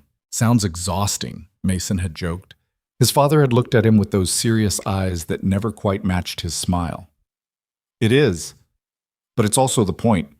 We don't own things, Mason. We take care of them for a while, and then we pass them on. The only question that matters is whether we left them better than we found them. Mason hadn't understood it then. Not really. He'd been 32 with a failing marriage and a daughter who was barely 3 in a construction business that was just starting to turn a profit. The idea of legacy and responsibility and leaving things better, it had all felt abstract, theoretical. Now, standing in his cold apartment looking out at the city his father had loved, Mason understood. The building wasn't the point. The money wasn't the point. The point was what his father had actually said. People depended on you, and you kept fixing things anyway. Charlotte Bennett was offering him a chance to keep fixing things. The question was whether he trusted her enough to help. Marty's coffee shop was exactly the kind of place Charlotte Bennett would never normally enter. Mason arrived 10 minutes early and claimed a booth in the back, away from the windows. The place hadn't been updated since probably 1987. Vinyl seats patched with duct tape, laminate tables scarred with decades of coffee rings, a jukebox in the corner that only played if you kicked it in the right spot. The coffee came in thick ceramic mugs that were chipped but clean, and Marty himself, pushing 70, suspenders holding up jeans worn soft as flannel, worked the counter with the efficiency of someone who'd made 10,000 cups of coffee in his life and could do it in his sleep. You want the usual? Marty called over when Mason sat down. Yeah, thanks. Your girl not with you today? School day tomorrow. Couldn't bring her. Too bad. She brightened up the place. Marty started the coffee, then glanced toward the door as it chimed. His expression shifted slightly. Not quite disapproval, but definitely assessment. Charlotte Bennett walked in looking exactly like someone who'd never been in a place like this before. She wore designer jeans, the kind that cost $300 to look perfectly casual, and a cream-colored sweater under a coat that probably had an Italian name Mason couldn't pronounce. Her hair was down today, softer than the severe style from yesterday, but her bearing was the same. Careful. Controlled. She spotted Mason and walked over, her eyes taking in the booth, the duct tape, the general shabbiness of everything with an expression Mason couldn't quite read. This is Marty's, he said as she slid into the seat across from him. I see that. Not what you're used to. No. She set her phone on the table, screen down. A small gesture but deliberate, giving him her attention. But I asked you to help me see things differently. Might as well start here. Marty appeared with Mason's coffee and a menu he tossed in front of Charlotte. What can I get you? Just coffee, please. Black. You sure got fresh apple pie? Made it this morning. Charlotte hesitated. I don't usually... She'll take a slice, Mason interrupted. Trust me. Marty grunted approval and shuffled off. I don't eat pie for breakfast, Charlotte said. It's 10 o'clock, not breakfast. I don't eat pie at 10 o'clock either. You will today. Something in his tone made her stop arguing. She just nodded, settled back against the vinyl seat, and waited.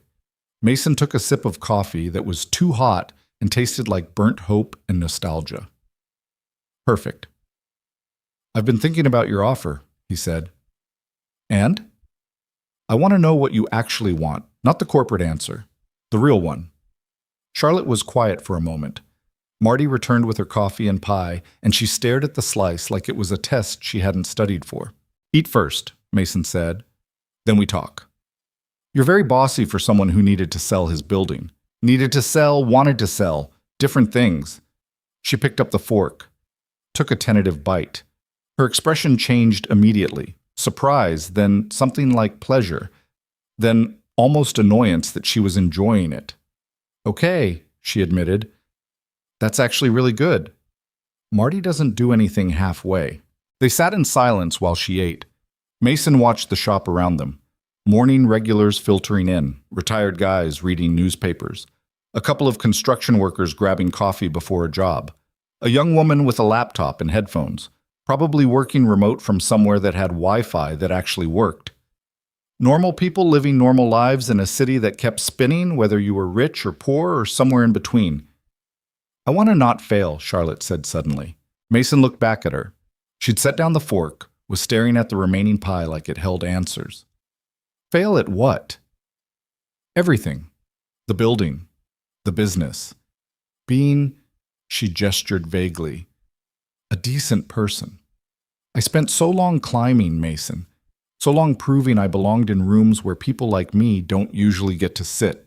And somewhere in all that proving, I forgot why I wanted to be there in the first place. Why did you want to be there? I don't know anymore. That's the problem. Marty refilled Mason's coffee without being asked. Charlotte pushed her mug toward him, and he filled hers too, his expression neutral but his eyes curious. When I was 16, Charlotte continued after Marty left, my mom worked 3 jobs. Cleaning offices at night, cashier during the day, weekend shifts at a laundromat. She worked herself half to death so I could go to a decent school, so I could have a chance she never got. That's a lot of pressure. It was everything. I couldn't fail because she'd sacrificed too much. So I didn't. I got the scholarships, got the degree, got the job, built the company, made the money. She looked up at him. And then one day I'm standing in a marble lobby destroying someone's jacket and insulting their daughter, and I realize I've become exactly the kind of person my mother spent her life being invisible to. Mason traced the rim of his coffee mug. So what changed? You called me out. Your daughter called me out. And I had to sit in that conference room and face the fact that I've spent 10 years becoming successful and about 10 minutes actually thinking about what that success cost. Cost you or cost other people? Both. A guy in paint-speckled overalls walked past their booth toward the counter. Charlotte watched him with an expression Mason recognized, that flicker of calculation, of assessment, of trying to place someone in a hierarchy that didn't actually exist outside her own head. You're doing it right now, Mason said quietly. Doing what? Judging. You looked at that guy and you made an assumption. Charlotte's jaw tightened. I didn't. Yeah, you did. I saw it. And it's okay. I'm not trying to shame you. I'm just pointing out that this isn't going to be easy. You can't just decide to be different and have it happen. You've got to retrain yourself, catch yourself in the moment, and choose something else. She was quiet for a long time. When she finally spoke, her voice was smaller than he'd heard it yet. I don't know if I can do that. Then you'll fail, Mason said simply. Not at the business stuff. You'll probably be fine there. But at the rest of it? At being the kind of person who owns a building full of people and actually sees them as people? Yeah, you'll fail. That's harsh. That's honest. Charlotte picked up her fork again, pushed pie around her plate. Your father must have been a really good man. The subject change was abrupt, but Mason let it happen. He was. Not perfect, but good. What did he teach you? That work is about more than just making money. That if you're going to build something, build it right. That the people who clean your building matter as much as the people who rent office space in it. Mason paused. That dignity isn't something you have or don't have. It's something you give other people. I like that. He'd say it better. I'm paraphrasing. Still, I like it. They sat with that for a while. The coffee shop hummed around them. Marty's radio played something old and scratchy. Someone laughed at the counter. Okay, Charlotte said finally. Here's what I want, really want. I want you to tell me the truth about that building, about the tenants, about what matters beyond the numbers in the spreadsheet. I want you to stop me when I'm about to make a decision that prioritizes profit over people. She stopped, struggling. I want to learn how to do this right. And I don't think I can learn it from my lawyers or my financial team or anyone else who thinks the way I used to think. Used to? I'm trying to stop thinking. Mason considered her. The expensive sweater and the careful makeup, and the phone sitting screen down between them like a promise that she was actually listening. But also the uncertainty in her eyes, the genuine fear that maybe she'd gone too far down the wrong path to find her way back. 3 conditions, he said. Okay. 1. I'm not your employee. I'm a consultant. That means when I tell you something, you actually listen. You don't have to do what I say, but you have to hear it. Done. 2. This isn't forever. 6 months, long enough to transition the building, get new management in place, make sure the tenants who've been there for years aren't getting pushed out just because their rent is below market rate. Charlotte winced slightly at that last part, which told Mason everything he needed to know about what her financial team had probably already suggested. Okay, she said. 6 months. And the third condition? Mason leaned forward slightly. You have to actually want to change, not just say you do, not just feel bad about what happened yesterday. Actually want to be different, because if you're just doing this to feel better about yourself, we're wasting each other's time.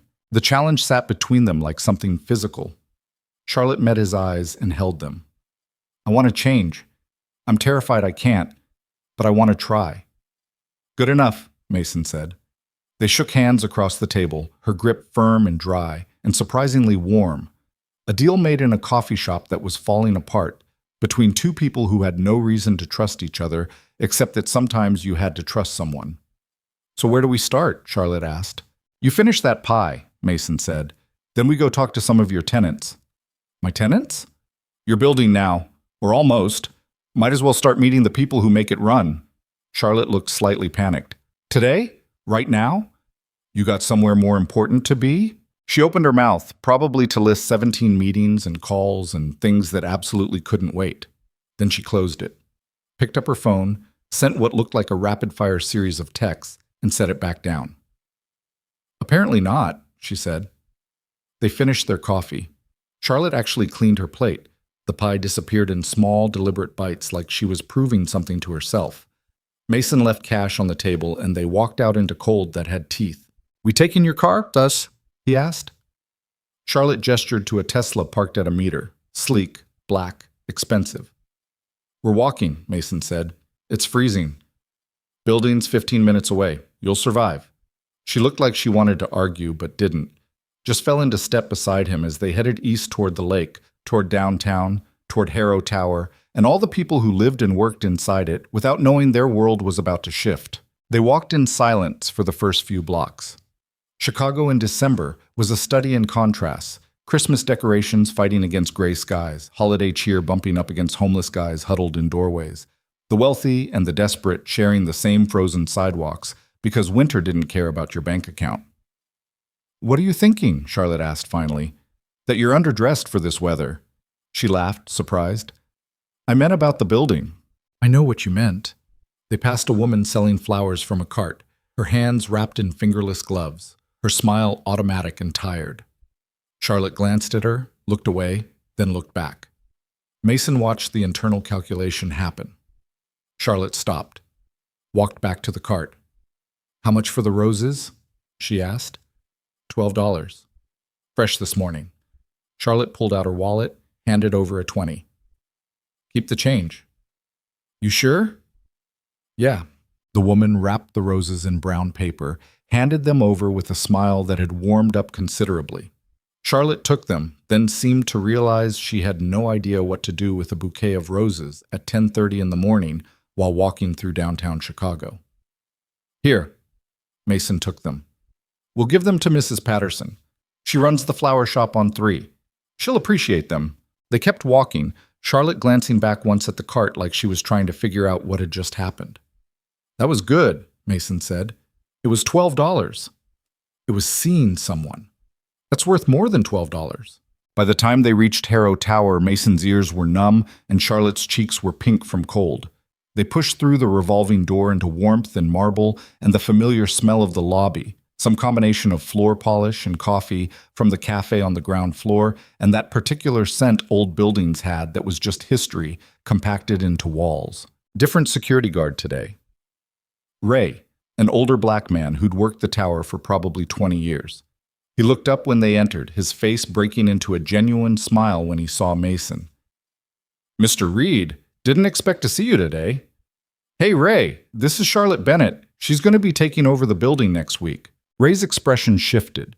Professional interest mixed with the wariness of someone who'd seen enough ownership changes to know they rarely benefited the people at the bottom. Pleasure to meet you, Ms. Bennett. Charlotte extended her hand. Ray shook it, his grip careful. Ray's been here longer than I've been alive, Mason said. He knows this building better than anyone. When something's wrong, he usually knows before the maintenance team does. Is that right? Charlotte was studying Ray with new attention. Building talks if you listen, Ray said simply.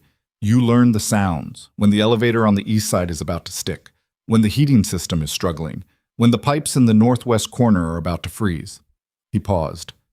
Your father understood that, Mr. Reed. He'd ask me about the building like I was. Well, like my opinion mattered. It did matter, Mason said. Still does. Ray nodded slowly, but his eyes were on Charlotte now, measuring, waiting to see what kind of owner she'd be. I'd like to learn those sounds, Charlotte said carefully, if you're willing to teach me. It was the right thing to say. Mason saw Ray's shoulders relax slightly. Be happy to, ma'am. They moved past the desk toward the elevators. The roses felt slightly absurd in Mason's hands, but he carried them anyway. That was good, he said quietly to Charlotte as they waited for the elevator. What? Telling him you wanted to learn, not assuming you already knew. I don't know anything about running a building. Yeah, that's why it was good that you said it. The elevator arrived. They stepped in. Mason hit 3. Mrs. Patterson? Charlotte asked. Mrs. Patterson. She's been running wildflower arrangements since before I was born. Tiny shop, barely makes rent most months, but she's been here forever and the building wouldn't be the same without her. The elevator climbed. Charlotte was checking her phone, frowning at whatever she saw there. Problem? Mason asked. My CFO wants to know why I'm not in the office. What'd you tell him? That I'm doing field research. She looked up. Is that what this is? It's whatever you need it to be. The doors opened on 3. The hallway was narrower here than the executive floors, the carpet worn but clean, the lighting slightly dingy. Doors on either side led to small commercial spaces. Accountants, insurance agents, a photography studio, a law office that specialized in immigration cases. And at the end of the hall, tucked into a corner unit that couldn't have been more than 400 square feet, wildflower arrangements. The shop was exactly what its name suggested. Flowers everywhere, bursting from buckets and hanging from the ceiling and crowding every available surface. The smell was overwhelming in the best way. Roses and lilies and something green and alive that cut through the winter cold still clinging to Mason's jacket. Behind the counter, surrounded by stems and ribbon and her life's work, stood Mrs. Patterson. She was probably 70, maybe older, with white hair pulled back in a bun and hands that moved with the quick confidence of someone who'd arranged 10,000 bouquets and could do it blind. She looked up when they entered, her face creasing into a smile that made her eyes disappear. Mason Reed, as I live and breathe. Hey, Mrs. P. Where's that beautiful girl of yours? School. I'll bring her by this weekend. You better. I've got chocolate I've been saving for her. Mrs. Patterson's eyes shifted to Charlotte, curious but not unfriendly. And who's this? Charlotte Bennett. She's buying the building. The smile didn't exactly fade, but it changed, became more careful. I see, Mrs. Patterson said. Well, welcome, I suppose. Mason held out the roses. These are for you. Oh, you sweet boy. You didn't have to. She stopped, looking at Charlotte. These from you, dear? Charlotte nodded. I bought them a few blocks over. Mason thought you'd appreciate them. I do. They're lovely. Mrs. Patterson took the roses, unwrapped them with efficient movements, and immediately started trimming the stems. Though I'll tell you, the woman who sold you these is overcharging. These are day-old at least.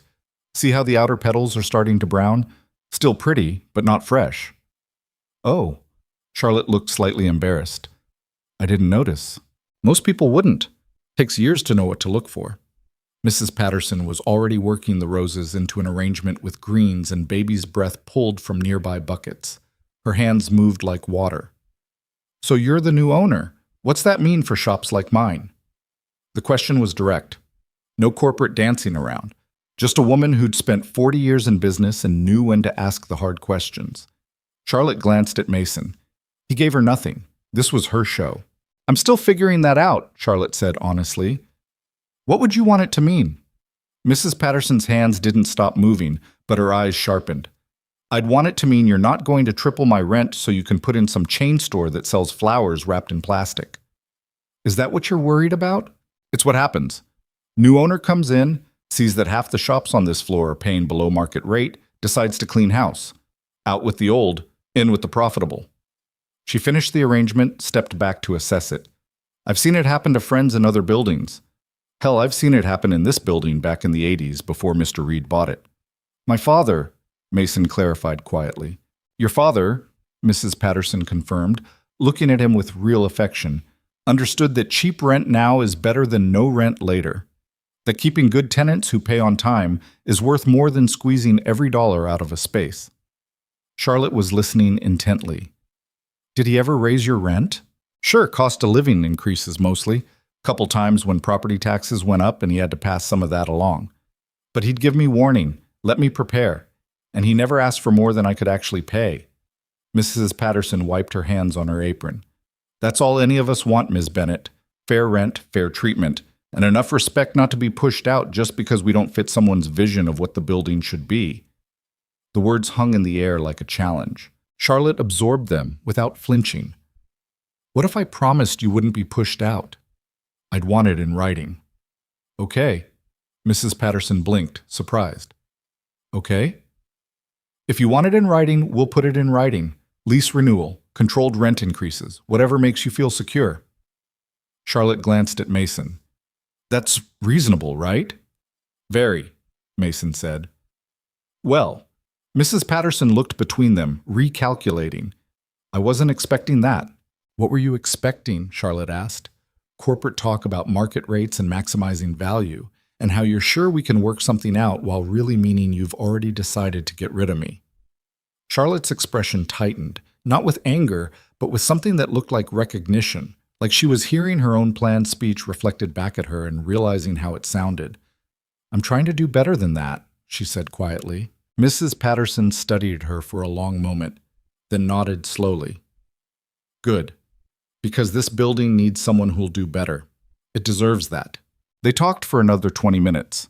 Mrs. Patterson showed them around her tiny shop, explaining her business with the easy confidence of someone who knew her craft completely. How she sourced flowers from a supplier on the south side who gave her better prices than the big distributors. How she'd built relationships with event planners and wedding venues across the city.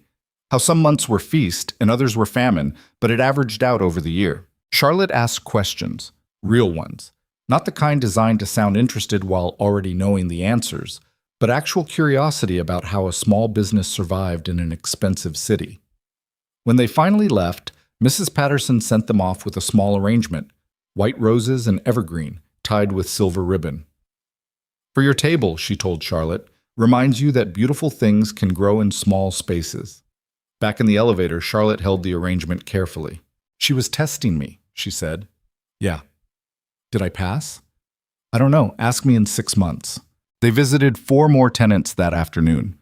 An accounting firm run by 2 brothers who'd been in the building for 15 years. A legal aid office that provided free services to low-income families and operated on grants so thin they barely covered rent. A photography studio where a woman in her 30s created portraits that lined the walls in black and white beauty. And finally, a small tech startup, 6 people crammed into a space designed for 3, all of them young and optimistic and completely convinced their app was going to change the world. Each conversation followed a similar pattern. Wariness, questions about rent increases and lease renewals. Charlotte listening more than talking, making promises carefully, taking notes on her phone about concerns and requests and the small details that made each business unique. By the time they finished, it was almost 4. The winter sun was already starting to fade, throwing long shadows across the city. They stood in the lobby, both exhausted. That was harder than I expected, Charlotte admitted. What part? All of it. Looking at people and seeing their whole lives wrapped up in a lease agreement. Knowing that my decisions about rent increases could mean the difference between someone staying in business or closing their doors. She rubbed her eyes. Numbers on a spreadsheet are easy. People are complicated. Welcome to property management. Is it always like this? If you're doing it right. Charlotte's phone had been buzzing periodically all afternoon. She pulled it out now, scrolled through what looked like approximately 8 million messages. I have to go, she said reluctantly. Conference call with investors in 20 minutes. Okay. But this was good. Really good. Can we do it again? Yeah, Thursday work for you? I'll make it work. She started toward the door, then turned back. Mason? Yeah. Thank you. For not letting me off easy. For making me actually see all this. You're welcome. She left in a swirl of expensive coat and clicking heels, and Mason stood in the lobby of his father's building, his building, for one more week, and felt something shift in his chest that he couldn't quite name. Ray looked up from the security desk. She gonna be okay? He asked. I don't know, Mason said honestly, but I think she's going to try. That's something, at least. Yeah, Mason agreed. That's something. He walked home through streets that had gone from afternoon to evening without him noticing, thinking about dignity and responsibility and his father's voice in his head saying that you don't own things, you just take care of them for a while. Thinking about a woman who'd spent years becoming successful and was just now learning what that success should actually mean. Thinking about Ava, who'd be waiting for him with homework questions and stories about school and absolute faith that her dad could handle whatever came next. The snow started again as he reached his building. Fat flakes drifting down like the sky couldn't make up its mind. Mason stood on the sidewalk looking up at his apartment window where a light was already on. Mrs. Kowalski watching Ava until he got home, and felt the weight of everything settling on his shoulders. But also something else, something that felt almost like hope. The call came at 2 a.m. Mason jerked awake to his phone vibrating on the nightstand, the screen too bright in the darkness. Unknown number. He almost ignored it. Nothing good happened at 2 a.m., but something made him answer. Yeah? Mr. Reed, this is Sandra from dispatch at Harrow Tower. We've got a situation. Mason sat up, already reaching for his jeans on the floor. What kind of situation? Pipe burst on 12. Water's coming down into 11 and 10. Ray called emergency maintenance, but they're saying 45 minutes minimum, and the water's... It's bad, Mr. Reed, real bad. He was already moving, phone wedged between his shoulder and ear, pulling on clothes in the dark. I'll be there in 20 minutes. Keep calling maintenance. See if you can get anyone there faster. Yes, sir. Mason ended the call and stood in his bedroom, heart pounding. Through the wall he could hear Mrs. Kowalski's television still on. The woman never slept. He knocked quietly, waited for her shuffle to the door. Mason, what's wrong? Emergency at the building. Can you stay with Ava? Mrs. Kowalski was already nodding, already moving past him toward Ava's room. Go. I'll sleep on your couch. The girl won't even know you were gone. Thank you. He grabbed his keys and wallet, stopped at Ava's door just long enough to see her sleeping peacefully, penguin stuffed animal clutched to her chest. Then he was out the door and down the stairs and into his truck that protested starting in the cold. The drive downtown was empty streets and red lights he barely stopped for. His mind was running through scenarios. How bad was the burst? Which tenants were affected? What kind of damage were they looking at? 12 was mostly commercial. 11 and 10 were residential. People sleeping in their apartments while water poured through their ceilings. He made it in 18 minutes. The lobby was chaos. Ray at the security desk on 3 phones at once, his usual calm replaced by controlled urgency. A woman in pajamas and a winter coat clutching a cat carrier and crying. 2 guys from 11 standing in wet socks, their expressions shell-shocked. And water running from the elevators, pooling on the marble. Security trying to contain it with towels that were already soaked through. Mr. Reed, thank God. Ray's relief was visible. Maintenance is still 20 minutes out. The shutoff valve for that section is stuck, and we can't... Where's it coming from? Utility closet on 12. Frozen pipe finally gave up. Mason was already moving toward the stairs.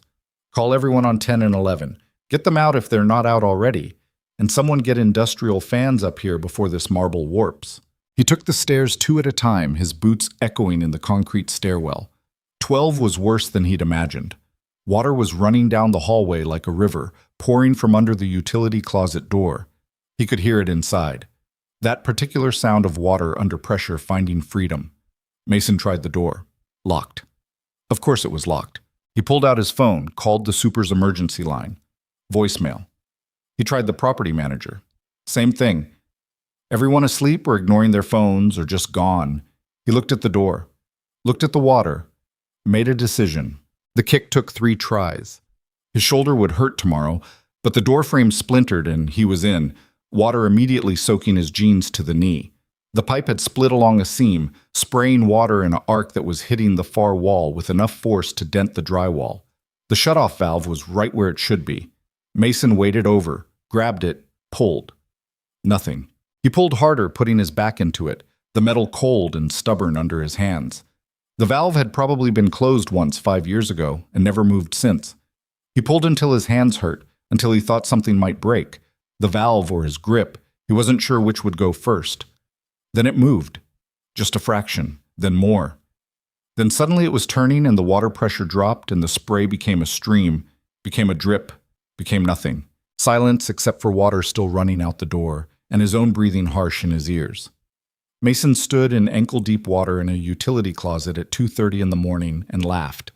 Just a short, breathless sound that wasn't really funny, but what else could you do? His phone rang. Charlotte. I heard, she said without preamble. How bad? Bad. Pipe burst on 12, flooded down into 2 residential floors. How did you... Ray called me. I'm 10 minutes away. You don't need to... I'm already in the car, Mason. Is the water stopped? Yeah, just now. Good. I'm bringing my contractor and a claims adjuster. And just hold on, I'm coming. She hung up before he could argue. Mason waded back out into the hallway where water was still spreading, finding every low point in the old floor. He started knocking on doors, checking offices, making sure everyone was out. Most were empty. It was the middle of the night on a Tuesday. But the law office at the end was occupied. And when he opened the door, he found a young guy at a desk surrounded by files, headphones on, completely oblivious. Hey! The guy jumped, pulled out his headphones. What the... Water main break. You need to get out. Now. But I have a brief due tomorrow, and now. Something in Mason's tone got through. The guy grabbed his laptop and ran. By the time Mason made it back downstairs, Charlotte was there. She'd thrown on jeans and a sweatshirt that might have been the most casual thing he'd ever seen her wear. Her hair was pulled back in a messy ponytail, no makeup, just a woman who'd rolled out of bed and driven across the city because her building was flooding. Except it wasn't her building yet. Wouldn't be for another 5 days. But she was here anyway. Show me, she said. He showed her. The utility closet, the water damage. The residential units where ceiling tiles had collapsed and carpet was soaked through, and people's lives had been disrupted by something as simple and catastrophic as frozen water finding a weak point. Charlotte walked through it all, her face getting tighter with each new discovery. Behind her came a man in Carhartt overalls who Mason assumed was the contractor, and a woman in a business suit despite the hour who was definitely the insurance adjuster. 12 units affected, the adjuster was saying, her voice crisp and professional. 6 residential, 6 commercial. We're looking at significant remediation costs, carpet replacement, drywall repair, potential mold mitigation. How much? Charlotte asked. Rough estimate? 60 to 80,000. Maybe more depending on what we find once we open up the walls. Charlotte didn't flinch. Do it. Whatever needs to be done. And I want temporary housing arranged for the residential tenants by tomorrow. Hotel rooms, corporate apartments, whatever. They're not living in water damage while we fix this. Ms. Bennett, the closing isn't for another week. Technically, this is still Mr. Reed's. I don't care about technically. These are people and they need help. Make it happen. The adjuster nodded and disappeared to make calls. Charlotte turned to Mason. You look exhausted. I'm fine. You're soaked and shivering and you kicked down a door. She gestured at his shoulder, which he'd been trying not to favor. Did you hurt yourself? It's nothing. Mason, I said I'm fine. They stared at each other in a flooded hallway at 3 in the morning, both too tired and too stubborn to back down. Finally, Charlotte sighed. At least get some coffee. There's a 24-hour place 2 blocks over. I'll handle things here. It's my building. For 5 more days. After that, it's mine, and this is practice. She softened slightly. Please. You got the water stopped. You got people out. Let me take it from here. Mason wanted to argue, wanted to stay and oversee everything because that's what his father would have done. But his shoulder hurt and his jeans were soaking wet, and he was so tired he could barely think straight. 1 hour, he said. Then I'm back. Deal. He walked out into the December cold that felt good against his flushed face. The 24-hour diner Charlotte mentioned was exactly where she said, all fluorescent lights and tired waitresses and the smell of coffee that had been sitting too long. Mason slid into a booth, ordered coffee and eggs he didn't really want, but his hands needed something to do. His phone buzzed. Text from Mrs. Kowalski. Girl's still sleeping. Take your time. Another from Ray. Miss Bennett's got a whole team here. Never seen anyone move this fast at 3 a.m. Mason stared at that second message for a long time. He'd assumed Charlotte's offer to help was performative, corporate responsibility theater, the kind of thing executives said in meetings but delegated to subordinates when actual work was required. But she was there, in jeans and a sweatshirt, coordinating contractors and insurance adjusters and emergency housing at 3 in the morning for a building she didn't even own yet. Maybe she really did want to change, or maybe she just wanted to prove she could. The eggs came. Mason ate mechanically, not tasting anything. Through the window, he could see snow starting again, those small, dry flakes that meant the temperature was dropping. Bad news for any other pipes that might be on the edge. His phone rang. Not Charlotte this time, his sister. Do you know what time it is? He answered. Do you know you're all over the building's emergency contact list, and I got 3 calls asking if you were okay? Emma's voice was sharp with worry. What happened? Pipe burst. I'm handling it. Handling it how? Mason, you look like hell. You can't see me. I can hear you. You sound like hell. Are you sleeping? Are you eating? Are you... Emma, I'm fine. You're not fine. You haven't been fine since Sarah died, and now you're selling Dad's building and dealing with emergencies at 3 a.m., and I have to go. Mason, he hung up, felt immediately guilty. Emma meant well. She always meant well. But he didn't have energy for her particular brand of concerned hovering right now. The waitress refilled his coffee. Mason wrapped his hands around the mug and stared at nothing. The truth was, Emma was right. He wasn't fine. Hadn't been fine for 3 years, just good at pretending. Good at getting up every morning and making Ava breakfast and going to work and handling whatever crisis came up and falling into bed exhausted enough that he didn't have time to think about how not fine he actually was. Selling the building was supposed to make things easier. Give him breathing room. Let him focus on just being Ava's dad instead of juggling property management and construction work and the constant low-level panic that he was failing at everything. But sitting in this diner at 3:30 in the morning, wet jeans going stiff with cold, shoulder throbbing from kicking down a door, this didn't feel easier. This felt like everything was changing and he had no control over any of it. His phone buzzed again. Charlotte, contractors say they can start remediation at 6 a.m. All displaced tenants have hotel rooms arranged. You should go home. Get some sleep. He typed back, coming back now. You said 1 hour. It's been 45 minutes. Close enough. Mason, I'm coming back. He paid and walked out into cold that bit at his wet clothes. The walk back to Harrow Tower felt longer than it should. His shoulder was definitely going to bruise. His boots squelched with water that had soaked through to his socks. But he kept walking. The lobby had been transformed. The water was mostly contained now, fans running loud enough to make conversation difficult. The maintenance crew had finally shown up, better late than never, and were working with Charlotte's contractor on damage assessment. Charlotte stood in the middle of it all, phone to her ear, managing 3 conversations at once with the kind of multitasking that would be impressive if it wasn't also slightly terrifying. She saw Mason come in and held up a finger. 1 minute. He waited, watching her work. The way she spoke to the contractor was different than how she spoke to the insurance company was different than how she spoke to the displaced tenant she was clearly on the phone with now. Adjusting her tone, her approach, her entire demeanor to match what each situation needed. It was manipulation, maybe. Or maybe it was just competence. I'm so sorry for the disruption, Mrs. Chen. Yes, the Marriott on Michigan Avenue. A suite, not just a room. And all your expenses covered, of course. We'll have you back in your apartment as soon as possible, I promise. Pause. No, thank you for being so understanding. I know this is difficult. She ended the call and turned to Mason. You didn't go home. Neither did you. It's going to be my building. It's still mine. They were back to the staring contest. Mason wondered if this was just what they did now. Challenged each other in hallways and conference rooms and flooded lobbies until one of them gave in.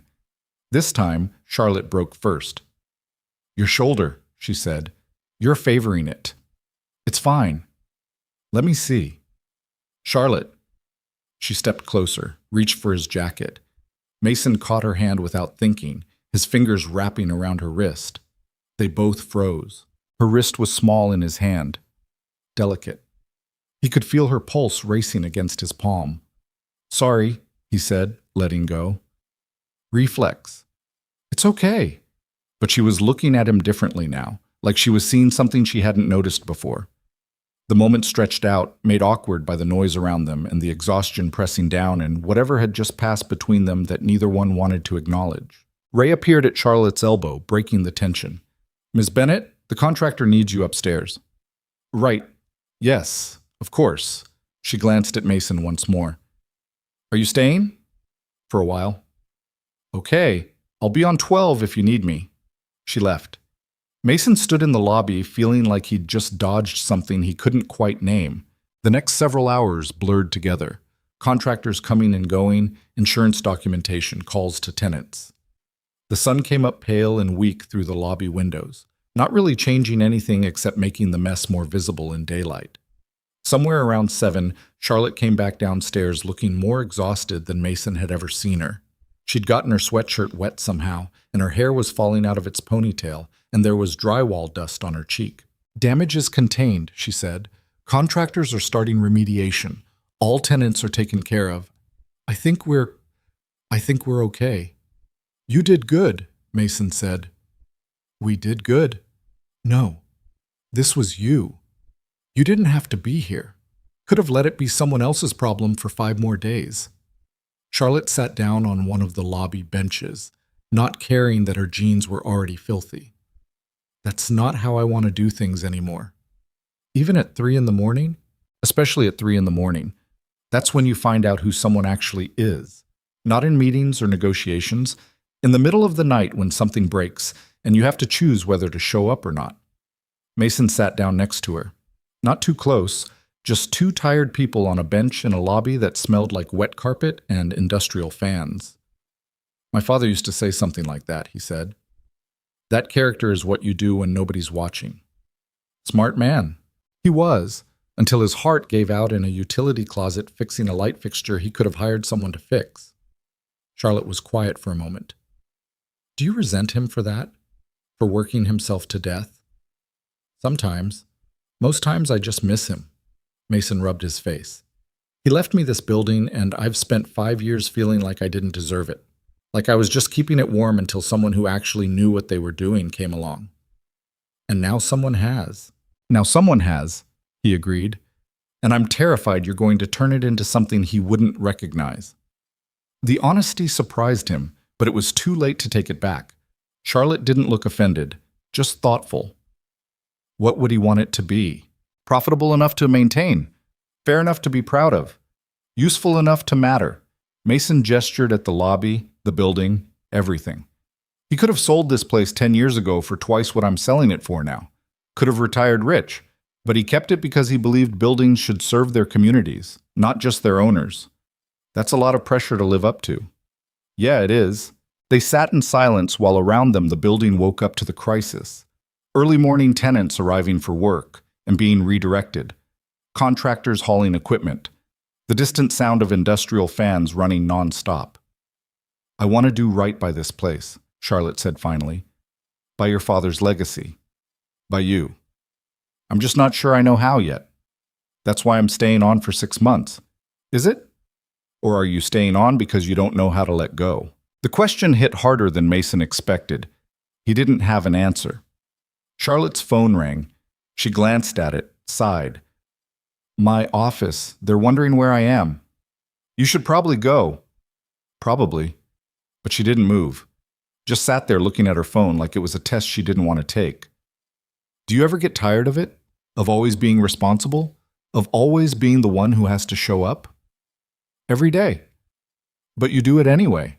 I have a daughter. I don't get the luxury of not showing up. Charlotte nodded slowly. Then she stood, brushed off her jeans in a gesture that did exactly nothing. I'm going to go home. Shower. Change. Pretend I'm a functioning executive for a few hours. But I'll be back this afternoon. We should walk through the damaged units together. Make sure the contractors aren't missing anything. Okay? She started to walk away, then turned back. Mason? Yeah? Thank you. For calling that valve stuck instead of broken. For kicking down the door. For being here. It's my building. For 5 more days, she reminded him. After that, you could have told me to handle it myself, but you didn't. That means something. She left before he could respond. Mason sat alone on the bench for a while longer. The lobby was getting busier now. Ray had been replaced by the day shift security guard. Maintenance crews were coordinating with contractors. Life moving forward because that's what life did even when you were exhausted and uncertain and not sure what came next. His phone buzzed. Mrs. Kowalski. Girls awake, fed her breakfast. When you coming home? He checked the time, almost 8. He'd been up for 6 hours. Felt like 6 days. Soon. Thank you for staying with her. Anytime, sweetheart. You know that. Mason pushed himself up from the bench. His shoulder protested. His jeans had finally dried, but now they were stiff and uncomfortable. He needed sleep and a shower and about 12 hours to process everything that had happened since the call at 2 a.m. But first he needed to go home and be Ava's dad. Make her lunch. Help with homework. Pretend that everything was normal and fine and that he had any idea what he was doing. The walk home was quiet. Chicago waking up around him, people heading to work, the city reset overnight into something that looked the same but felt different somehow. When he opened his apartment door, Ava launched herself at him with the force of a very small cannonball. Daddy, Mrs. K said there was an emergency. Was it scary? Did you save people? Mason caught her, lifted her despite his protesting shoulder, held her close. She smelled like maple syrup and childhood and everything that mattered. It wasn't scary, he lied. Just a broken pipe. But we fixed it. Like how you fixed my bike? Kinda like that, yeah. You're a good fixer, Daddy. He set her down, ruffled her hair. Mrs. Kowalski was standing in the kitchen doorway, her expression knowing. Long night? She asked. Long night, he confirmed. Go sleep. I'll take her to school. You don't have to... Go. Sleep. Before you fall over. Mason didn't have energy to argue.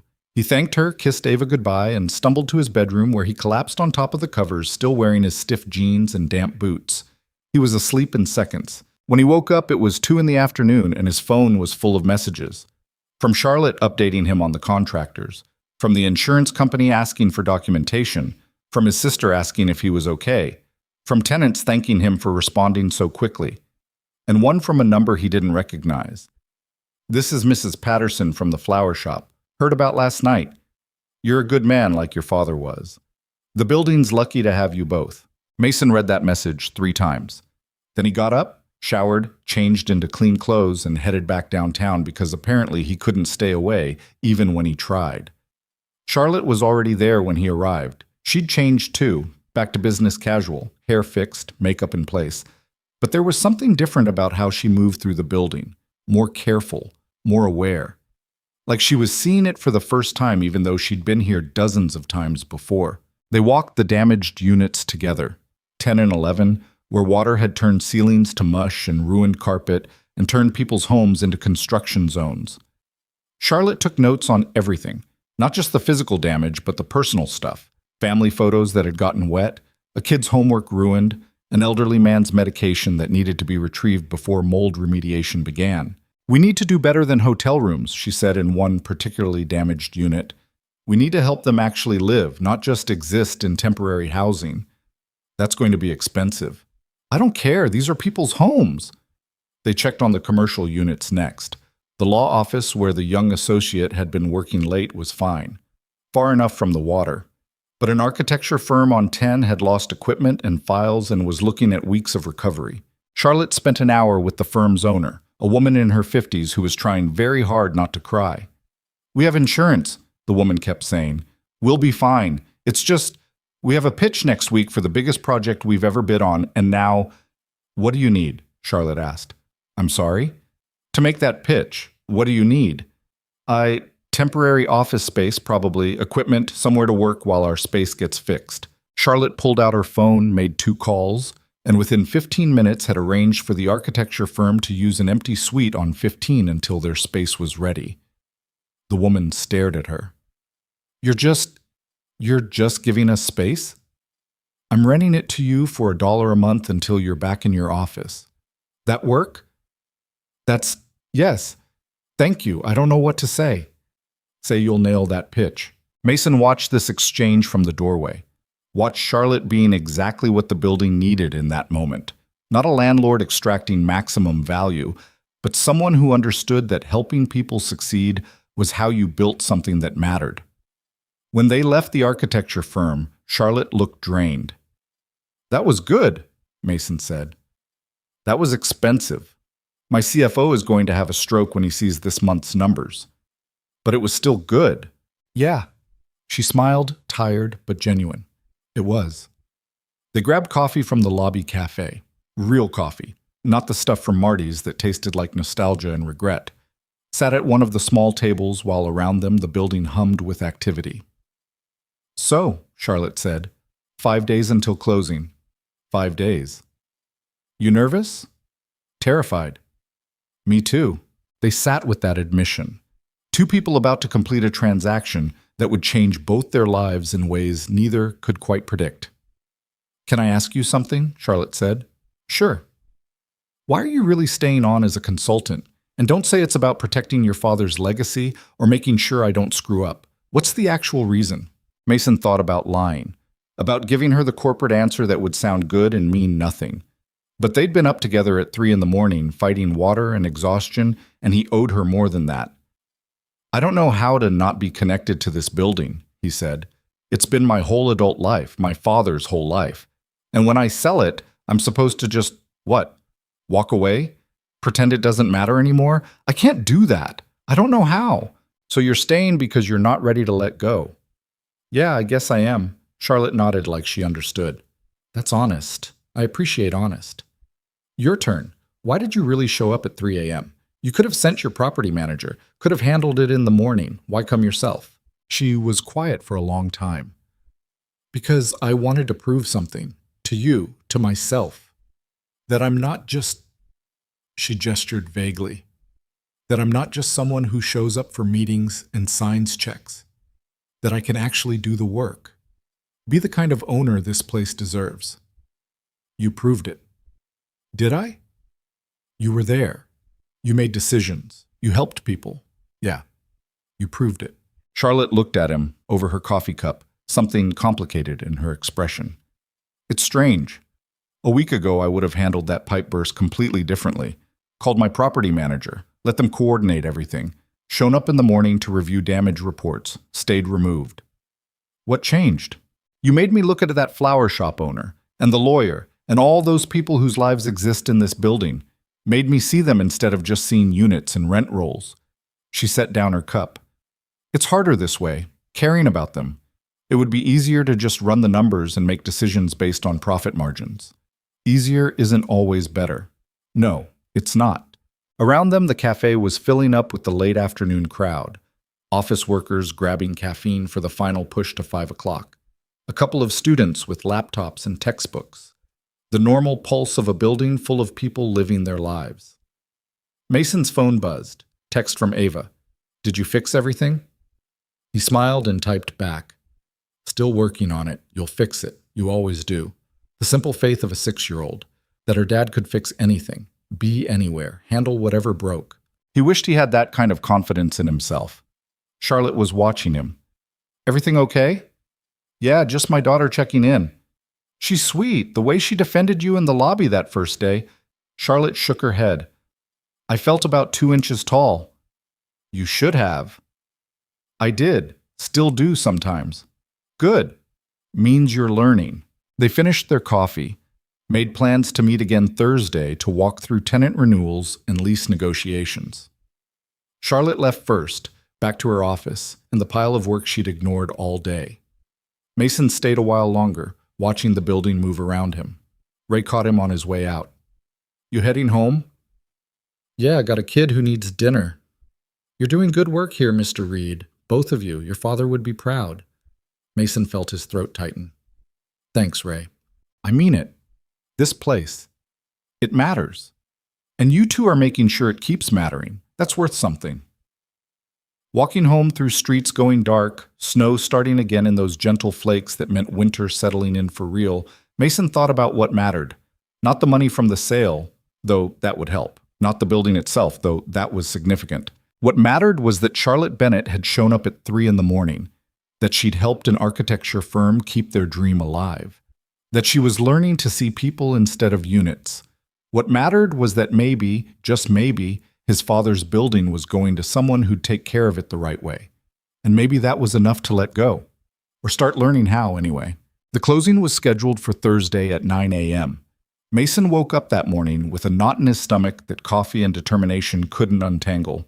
He made Ava breakfast, pancakes shaped like crooked stars because that's what she'd asked for, and tried to act like this was just another day.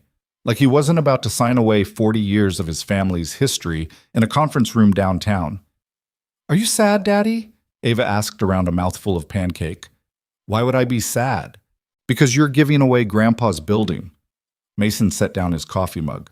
I'm not giving it away, I'm selling it, and the money's going to help us do a lot of things. Maybe even take a vacation. To where? I don't know yet. Where do you want to go?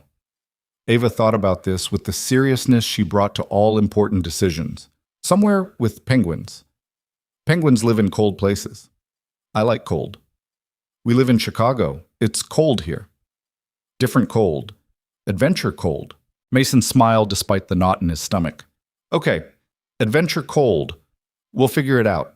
He dropped her at school, watched her run through the doors with her backpack bouncing and her penguin hat slightly askew. Then he drove downtown through morning traffic that moved like sludge, his hands tight on the steering wheel. The law firm handling the closing was on the 30th floor of a building 3 blocks from Harrow Tower. Mason arrived 20 minutes early and sat in the waiting area trying to breathe normally. The receptionist offered him coffee he didn't want. Business news played on a mounted television with the sound off. Everything felt surreal. Charlotte arrived at 8:50, flanked by 2 lawyers and her CFO, a thin man in his 40s who looked at Mason like he was a problem that needed solving. She was back to full corporate armor, tailored suit, perfect hair, the kind of makeup that suggested effort while looking effortless. But when she caught Mason's eye, something in her expression softened. You ready? She asked. No. Me neither. Her CFO cleared his throat. Ms. Bennett, we should review the final documents before... I've reviewed them 3 times, David. I'm good. Charlotte dismissed him with a look that sent him scurrying toward the conference room. She sat down in the empty chair next to Mason. How are you actually doing? She asked quietly. I feel like I'm about to make a huge mistake. You're not. How do you know? Because I've spent the last week learning what this building means. To you, to your father, to everyone who depends on it. And I'm going to take care of it. I promise. Mason wanted to believe her. Wanted to trust that the woman who'd shown up at 3 a.m. to fight a water main break would be the same woman making decisions 6 months from now, a year from now, 5 years from now, when he wasn't around to call her out. But trust was hard when everything else felt like it was slipping away. Thomas Chen emerged from the conference room, his professional smile already in place. We're ready when you are. The conference room was smaller than the one where they'd first met. Just a table, some chairs, and enough lawyers to fill them. Documents were stacked in neat piles, purchase agreements and transfer papers, and all the legal language that turned something as monumental as selling a building into a series of signatures and initials. Mason sat across from Charlotte. Between them, $40 million and 40 years of history. Chen walked them through the documents with the practiced efficiency of someone who'd done this 1,000 times. Purchase price. Terms.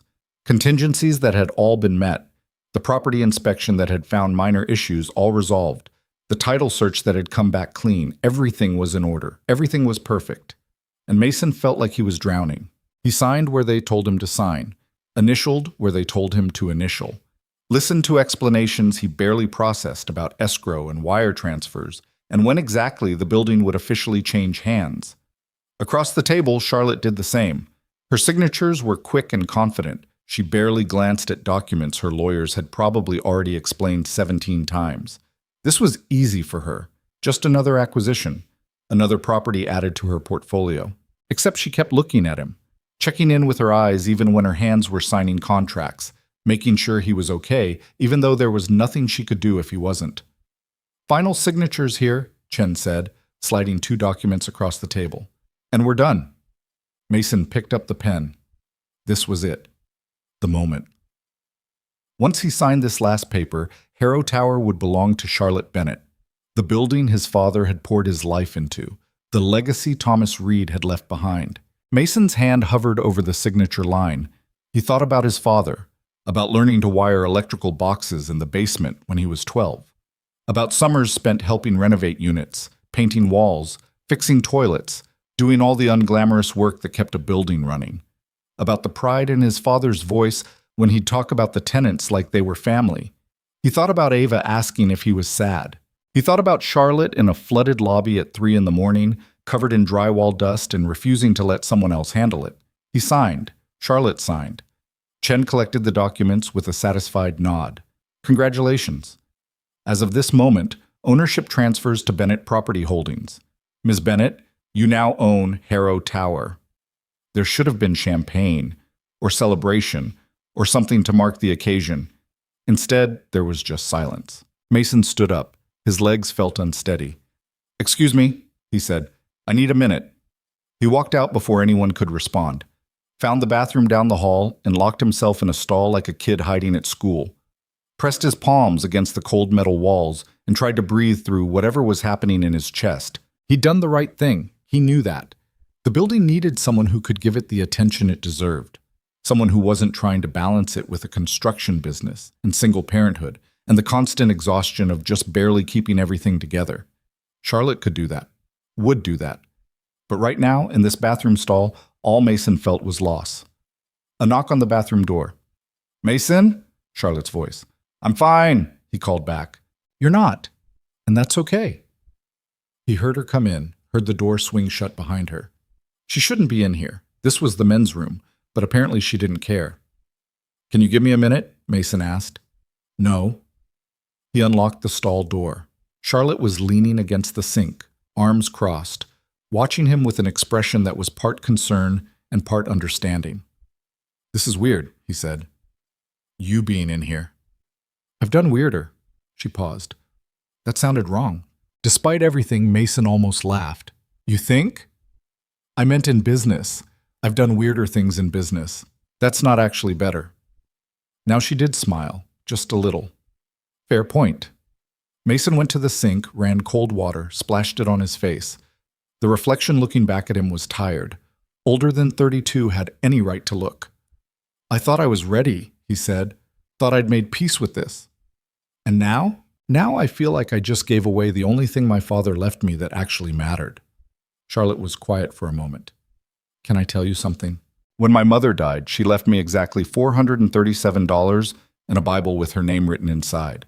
That's it. Her entire estate.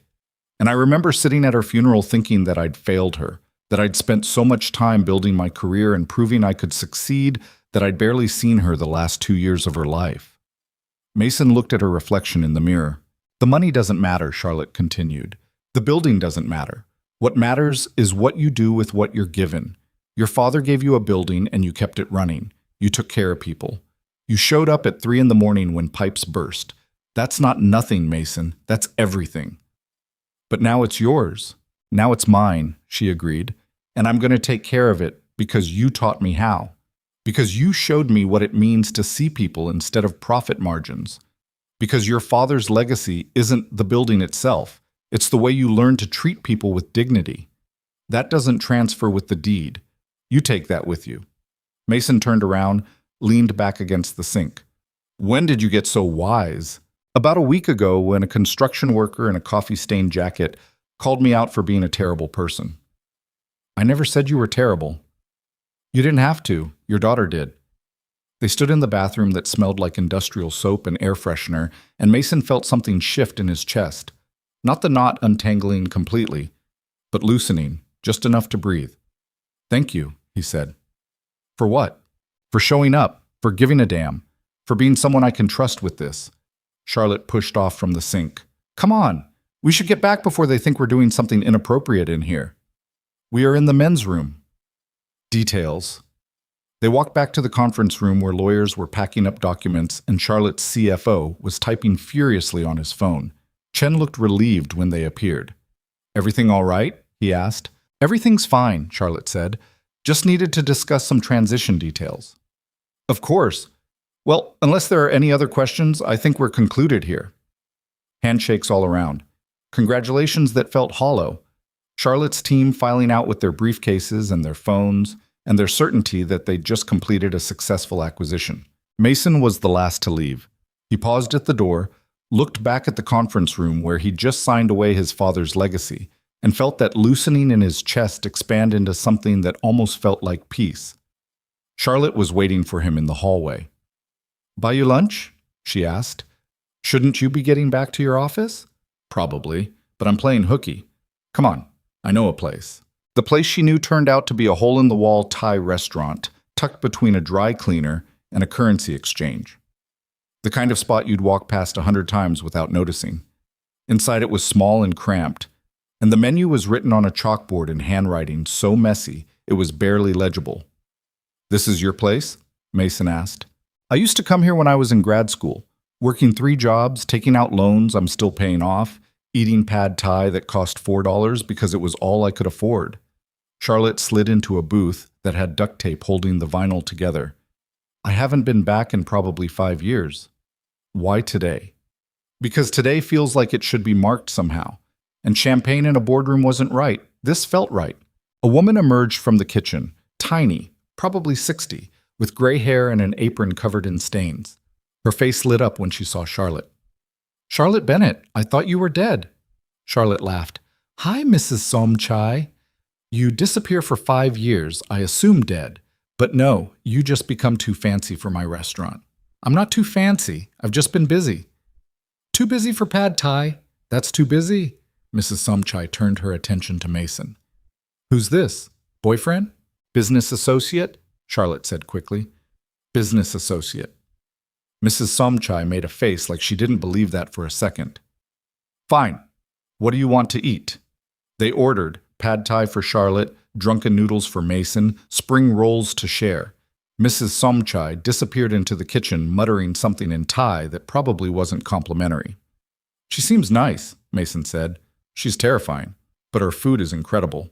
They sat in the booth with its duct-taped vinyl and wobbly table, and for the first time since signing the papers, Mason felt himself relax. Not completely, but enough. So, Charlotte said, you're officially my consultant now. Officially. What happens next? Next, we start the actual work.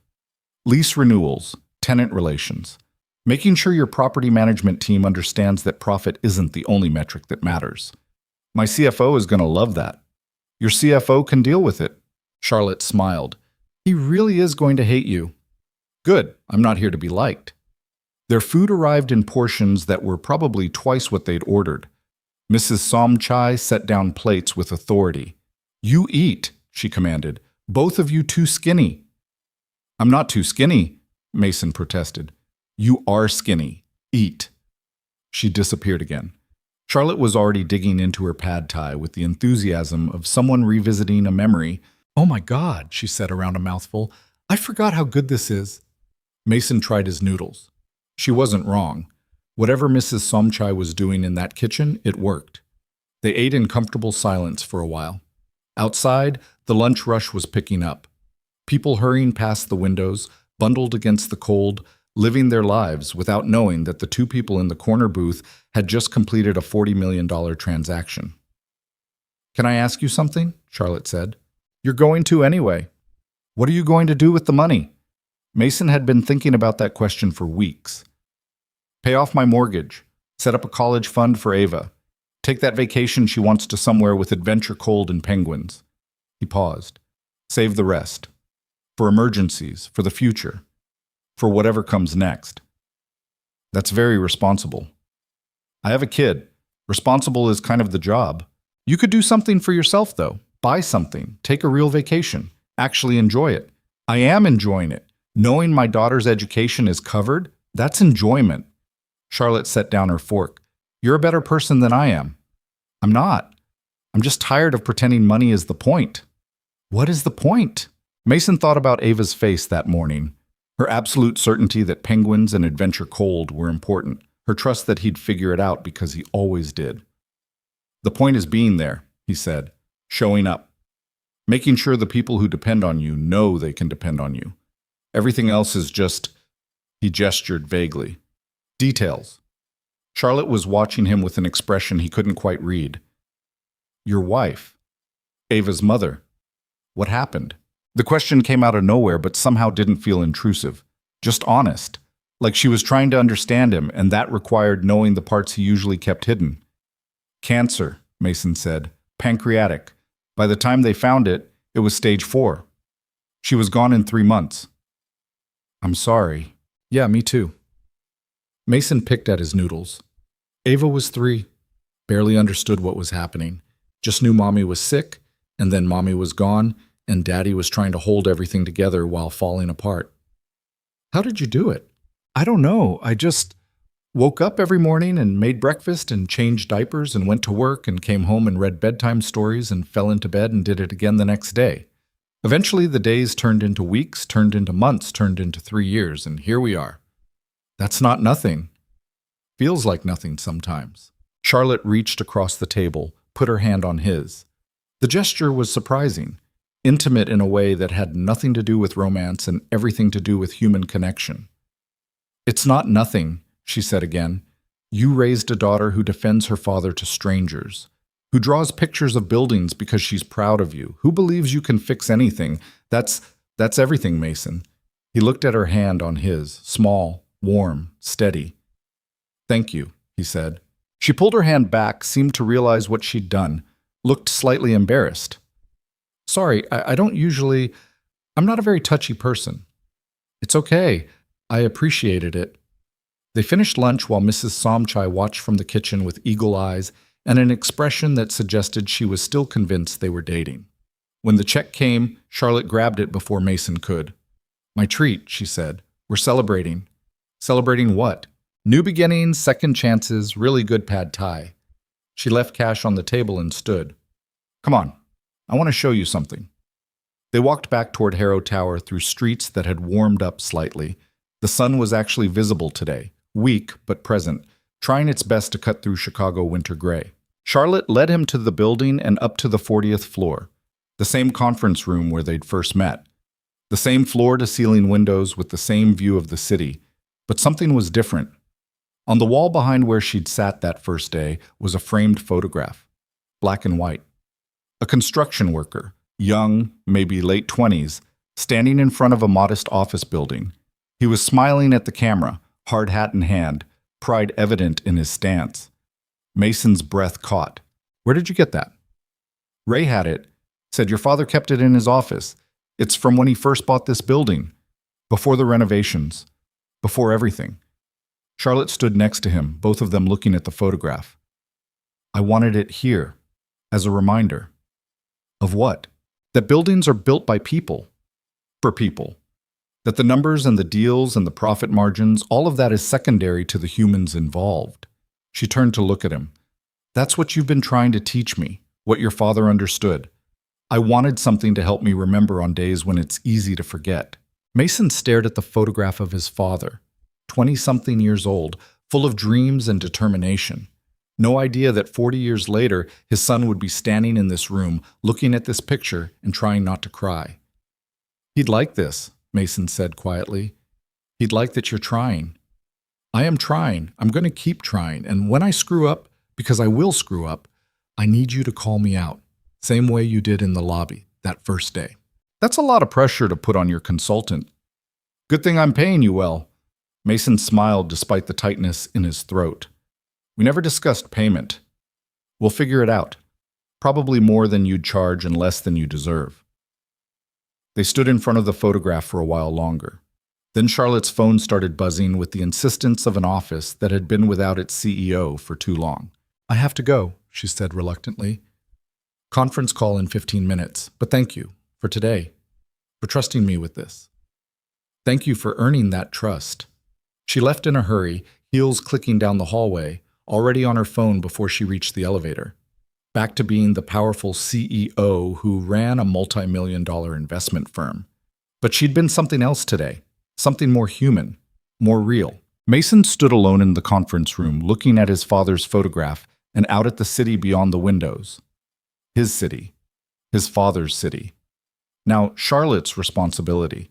His phone buzzed. Text from Ava's school. Early dismissal today. Teacher in service. Can you pick up by 1? Mason checked the time. 12:40. He'd have to leave now to make it. He took one last look at the photograph. I hope I did right by you, Dad. I really do. Then he left, taking the elevator down through the building that was no longer his, past Ray at the security desk, who gave him a knowing nod, through the lobby that smelled like floor polish and coffee and history, and out into the December cold. He picked up Ava right on time. She ran out of the school building with her backpack bouncing, her penguin hat askew, her face bright with the uncomplicated joy of early dismissal. Can we get ice cream? She asked immediately. It's December. So it's freezing outside. Ice cream doesn't care about weather. Mason laughed. Fair point. Yeah, we can get ice cream. They went to the place 2 blocks from their apartment that stayed open year-round despite the fact that nobody in their right mind ate ice cream in Chicago winter. Ava got strawberry in a cup. Mason got coffee because apparently he was a glutton for punishment. They sat at a small table by the window, Ava swinging her legs and talking about her day. Something about art class and a kid named Trevor who'd spilled paint everywhere and how her teacher said her drawing of the tower was really good. And could she keep doing drawings maybe forever as her job? You want to be an artist? Mason asked. Maybe. Or a penguin scientist. I haven't decided. Those are very different careers.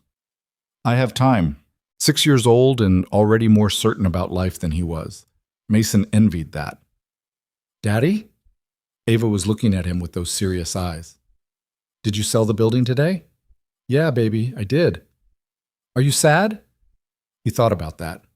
About the knot in his stomach that morning, about the bathroom stall and Charlotte finding him in the pad thai and his father's photograph on the wall. I was sad, he said, but I think I'm okay now. Because the pretty lady is going to take care of it? Yeah, because of that. Ava nodded like this made perfect sense. I like her. She's nice. She's trying to be nice. That's different. But trying is good, right? You always say trying is important. Mason felt something warm spread through his chest. Yeah, sweetheart, trying is very important. They finished their ice cream, walked home through streets where Christmas lights were starting to come on as afternoon faded toward evening. Ava chattering about penguins and art and whether ice cream counted as dinner if you also had vitamins.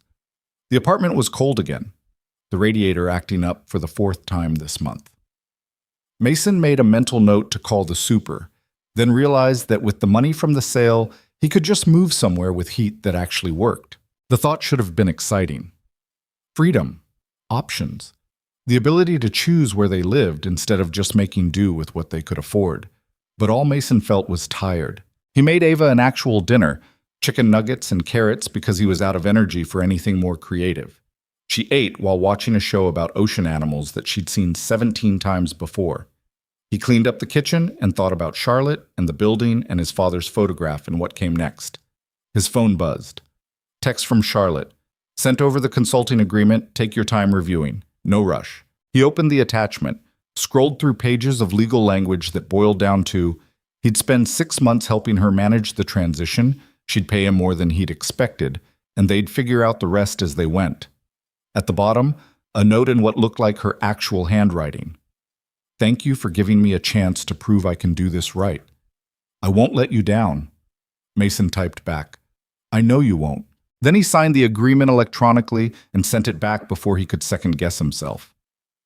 Ava appeared in the kitchen doorway, rubbing her eyes. I'm sleepy. It's only 6:30. I'm still sleepy. Mason picked her up even though she was getting too big for it, carried her to her room and tucked her in with her penguin stuffed animal and the blanket that was worn thin from being loved. Tell me a story, she mumbled. What kind of story? A true one. Mason thought for a moment. Okay, Once upon a time, there was a man who built something really special, and he worked really hard to make sure it stayed special. And when he died, he left it to his son, who was worried he couldn't take care of it as good as his father did. Is this about Grandpa's building? Ava's eyes were barely open. Yeah. What happened to the son? The son realized he didn't have to do it alone, that sometimes the bravest thing you can do is trust someone else to help carry something important. Did they live happily ever after?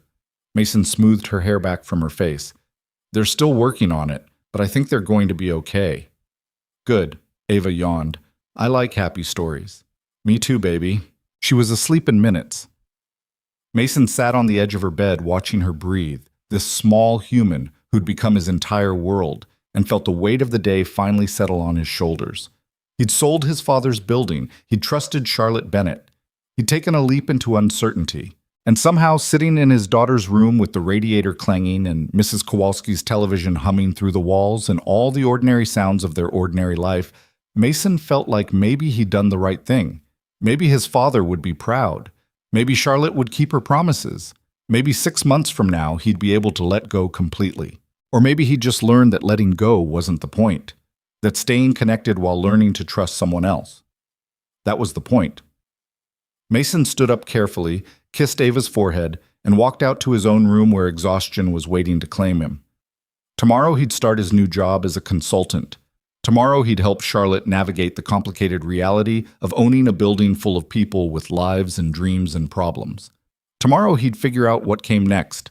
But tonight he was just a tired father who'd survived another day. And sometimes that was enough. 6 weeks later, Mason stood in the lobby of Harrow Tower watching Charlotte argue with her CFO and realized something had shifted, not just in the building, in her. I don't care what the quarterly projections say, David. We're not raising rent on the residential units more than 3%. That's final. David's face was red. 3% doesn't even cover our increased operating costs. We need at least 7 to maintain current margins. Then we maintain lower margins. Miss Bennett, with all due respect, David, I own this building. Not you, not the board. Me. And I'm telling you 3%. Charlotte's voice was steel wrapped in silk. If you can't work within that parameter, I'm happy to find a CFO who can. David opened his mouth, closed it, nodded stiffly, and walked away muttering something about unrealistic expectations. Charlotte turned to Mason. Too harsh? No, just right. He's going to complain to the board. Let him. You're doing the right thing. She smiled, tired but genuine. I'm trying. Some days it's harder than others. The last 6 weeks had been a masterclass in controlled chaos. Charlotte learning the building's rhythms. Mason teaching her which tenants needed gentle handling and which ones responded better to directness. Together they'd navigated 2 more minor emergencies, renegotiated a dozen leases, and fired a property manager who'd been skimming maintenance fees for 3 years. It hadn't been smooth. Charlotte still defaulted to spreadsheet thinking sometimes. Still had to catch herself before making decisions based purely on profit. Still struggled with seeing people instead of units. But she was trying, really trying. And slowly the building was responding. You have time for coffee? Charlotte asked. Always. They walked to Marty's because that had become their routine. Thursday mornings, coffee and pie, and honest conversations about what was working and what wasn't. Marty looked up when they entered, his weathered face creasing into something almost like a smile. The usual? He called. Please, Charlotte said, sliding into their regular booth. Their regular booth. When had that happened? When had this become a routine instead of an obligation? Marty brought coffee and 2 slices of apple pie without asking. Charlotte had stopped protesting the pie 3 weeks ago. Now she just ate it and occasionally admitted it was good. So, she said, wrapping her hands around her mug, I got the proposal from Mrs. Patterson. Mason had helped Mrs. Patterson draft it, a request for a small expansion into the vacant unit next to her flower shop. Nothing major, just enough room to add a workspace and maybe take on an assistant. And? He asked. And I approved it. Rent stays the same. She just gets more space. Charlotte took a sip of coffee. David nearly had a stroke when I told him. David needs to relax. David needs to understand that not everything is about maximizing profit. You really have changed, Charlotte looked at him over her mug. You sound surprised. I am, a little. Most people don't actually change, they just get better at pretending. Is that what you think I'm doing? Pretending? Mason considered that. No, I don't think you're pretending. I think you're fighting against every instinct you developed over 10 years of climbing corporate ladders. And some days you win that fight, and some days you don't. But you keep fighting. That's exhausting. Yeah, change usually is. They sat with that for a moment. Outside, snow was falling again. It had been snowing on and off for 2 days. The city was buried under 6 inches of white that had already turned gray from car exhaust and foot traffic. Ava's school called, Mason said. Winter concert is next week. She's singing a solo. That's great. She wants you to come. Charlotte's eyebrows rose. Me? She likes you, talks about you all the time. The pretty lady who owns Daddy's building and who's trying really hard to be nice. Trying really hard. That's quite the endorsement. It's better than what she said about you 6 weeks ago. What did she say 6 weeks ago? That you were mean and you made me sad. Charlotte winced. Kids are brutal. Kids are honest. There's a difference. So she thinks I'm trying now. That's progress. It is. So will you come to the concert? Charlotte pulled out her phone, checked her calendar, frowned. I have a meeting with investors that afternoon. Okay. But I can move it. She was already typing. What time? 7. At the school auditorium. I'll be there. Mason felt something warm settle in his chest. You don't have to. I know, but I want to. Charlotte set down her phone. Ava defended you to a stranger when I was being terrible. The least I can do is show up when she sings. She'll be thrilled. Don't tell her yet. I don't want to disappoint her if something comes up. Nothing's going to come up. You don't know that. I do, because you just moved a meeting with investors. That's not something you do lightly. Charlotte was quiet for a moment. No, it's not. They finished their coffee. Charlotte paid like she always did, leaving extra because Marty's prices hadn't changed since 1987, and she felt guilty about it. They walked back to the tower through snow that was getting heavier, the kind that meant the city would slow down and schools would maybe close tomorrow, and everyone would pretend to be surprised even though this was Chicago in December. Ray was at the security desk dealing with a delivery. He waved as they passed. Mr. Reed, Ms. Bennett, package came for you, Ms. Bennett. I signed for it. Thanks, Ray. They took the elevator up. Charlotte got off on 40 to deal with whatever crisis her office had manufactured in her absence. Mason continued to 12, where he was meeting with the new property manager about the heating system. His phone buzzed. Text from Emma. You're ignoring me. He typed back. I'm busy. Too busy to call your sister back? It's been 2 weeks. I'll call this weekend. You said that last weekend. And the weekend before. Mason sighed and hit dial. Emma answered on the first ring. Finally, I was starting to think you'd blocked my number. I wouldn't block you. You would if you could figure out how. Her voice softened. How are you really doing? And don't say fine. I'm okay. That's not fine, but it's also not okay. Try again. Mason looked out the window at the snow. I'm adjusting. The sale went through. Charlotte's doing good work with the building. Ava's happy. I'm keeping busy with consulting. And how do you feel about all that? Like you're trying to therapize me. Someone needs to. You've been holding everything together for 3 years without dealing with any of it. There's nothing to deal with, Em. Sarah died, Dad died. You're raising Ava alone and working 2 jobs, and you sold the building that's been in our family for 40 years. That's a lot of nothing. Mason's jaw tightened. What do you want me to say? I want you to say how you actually feel instead of just powering through like you always do. I feel fine. Mason, I'm in the middle of something. I'll call you this weekend, I promise. He hung up before she could argue. Felt guilty immediately. Emma was trying to help. She always tried to help. But sometimes help felt like pressure, and he had enough of that already. The meeting with the property manager took 2 hours. By the time Mason finished, it was almost 4. He picked up Ava from after-school care, and they walked home through snow that had accumulated another inch. Daddy, can Charlotte really come to my concert? Ava asked. I told you not to get excited yet. But can she? Maybe. She's going to try. I hope she comes. I want her to hear me sing. You're going to do great whether she's there or not. Ava was quiet for a moment. Do you like her? Charlotte? Yeah, she's doing good work with the building. No, I mean, do you like her? Mason stopped walking, looked down at his 6-year-old daughter who was watching him with those two knowing eyes. Where did that come from? You smile different when you talk about her. I don't smile different. You do. And you check your phone more.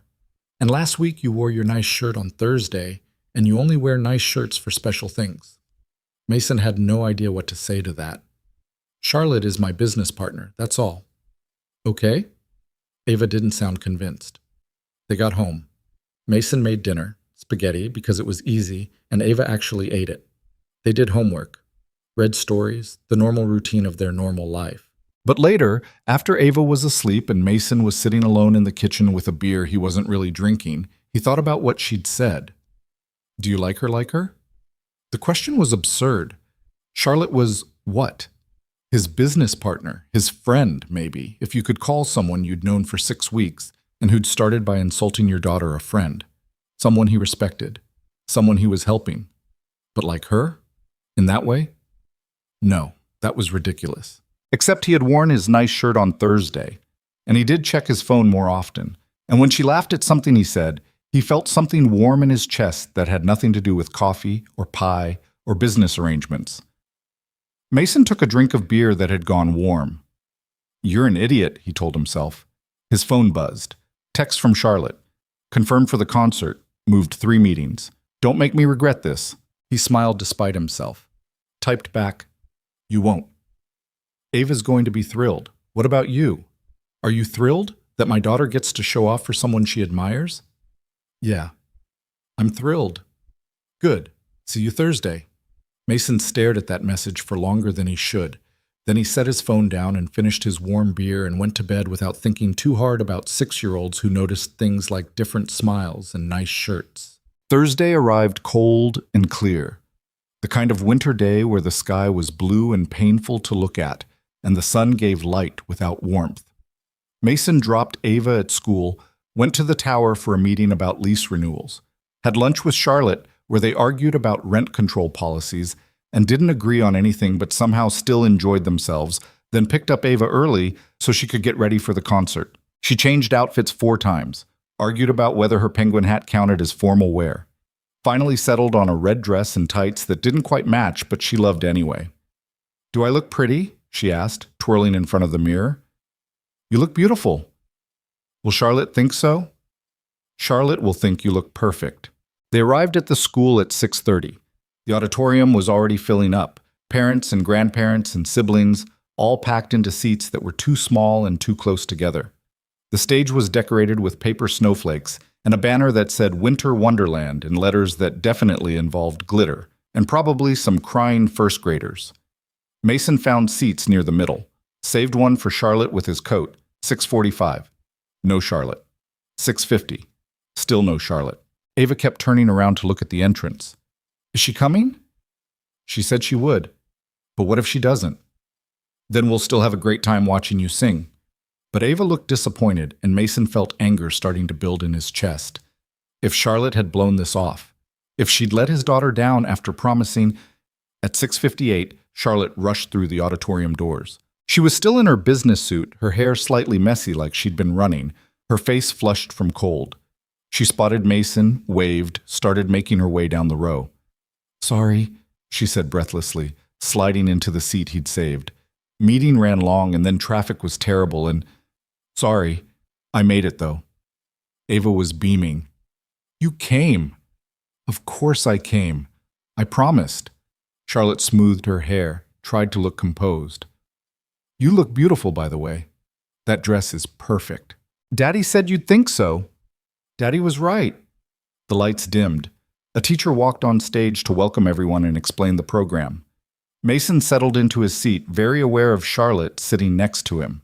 Close enough that he could smell her perfume, something subtle and expensive. Close enough that when she shifted, her shoulder brushed his arm. The concert started. First graders singing Jingle Bells off key. Second graders doing a dance to Frosty the Snowman that involved a lot of kids going the wrong direction. Third graders attempting a 3-part harmony that was almost successful. Then Ava's class took the stage. Mason's heart started beating faster. Charlotte leaned forward slightly. The music teacher gave a signal. The kids started singing Silent Night, and then Ava stepped forward for her solo verse. Her voice was small but clear. A little shaky on the high notes, but she held them anyway. She looked terrified and brave and absolutely beautiful, standing there in her red dress and mismatched tights singing about sleep and heavenly peace. Mason felt his throat tighten, heard Charlotte inhale sharply beside him. And then it was over. Ava stepped back. The class finished the song. Parents applauded. The kids bowed and filed off the stage. Charlotte was wiping her eyes. "Are you crying?" Mason asked quietly. "No, allergies. It's December. Indoor allergies," Mason smiled. "She was good, wasn't she?" "She was amazing." Charlotte was still wiping her eyes. "I wasn't expecting to. I don't usually. It's okay. She has that effect on people." The rest of the concert passed in a blur. More classes, more songs. Finally, the whole school on stage for one last number that involved jingle bells and choreography that fell apart halfway through, but nobody cared. Then it was over. Parents flooding toward the stage to collect their kids. Mason and Charlotte made their way through the crowd to where Ava was standing with her class. She saw them and ran over, launching herself at Mason first, then turning to Charlotte. "Did you hear me? Was I good?" "You were perfect," Charlotte said. "Absolutely perfect." "I was scared." "You didn't look scared. You looked brave." "Brave is just scared, but doing it anyway," Ava said seriously. "That's what Daddy tells me." Charlotte looked at Mason. "Smart dad?" "I have my moments." They walked out into the cold where snow was starting again, light flakes that caught in Ava's hair and made her laugh. "Can we get hot chocolate?" she asked. "It's almost 8, Mason said. "That's pretty late." "But I sang really good."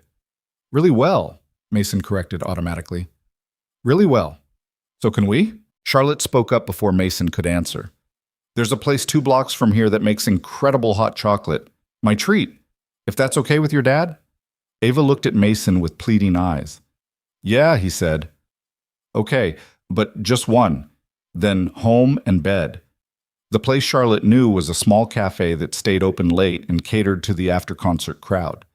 They found a table in the corner, ordered hot chocolate for Ava and coffee for the adults because some habits were hard to break. Ava talked non-stop about the concert, about how Madison had forgotten her words and how Tyler had fallen off the risers during practice, and how the music teacher had said Ava's solo was the best she'd ever heard from a first grader, which was probably an exaggeration, but Ava believed it completely. Charlotte listened with genuine attention, asked questions, laughed at the right parts, made Ava feel heard in a way that mattered. Mason watched them together and felt that warmth in his chest expand into something bigger, something that felt dangerous and hopeful at the same time.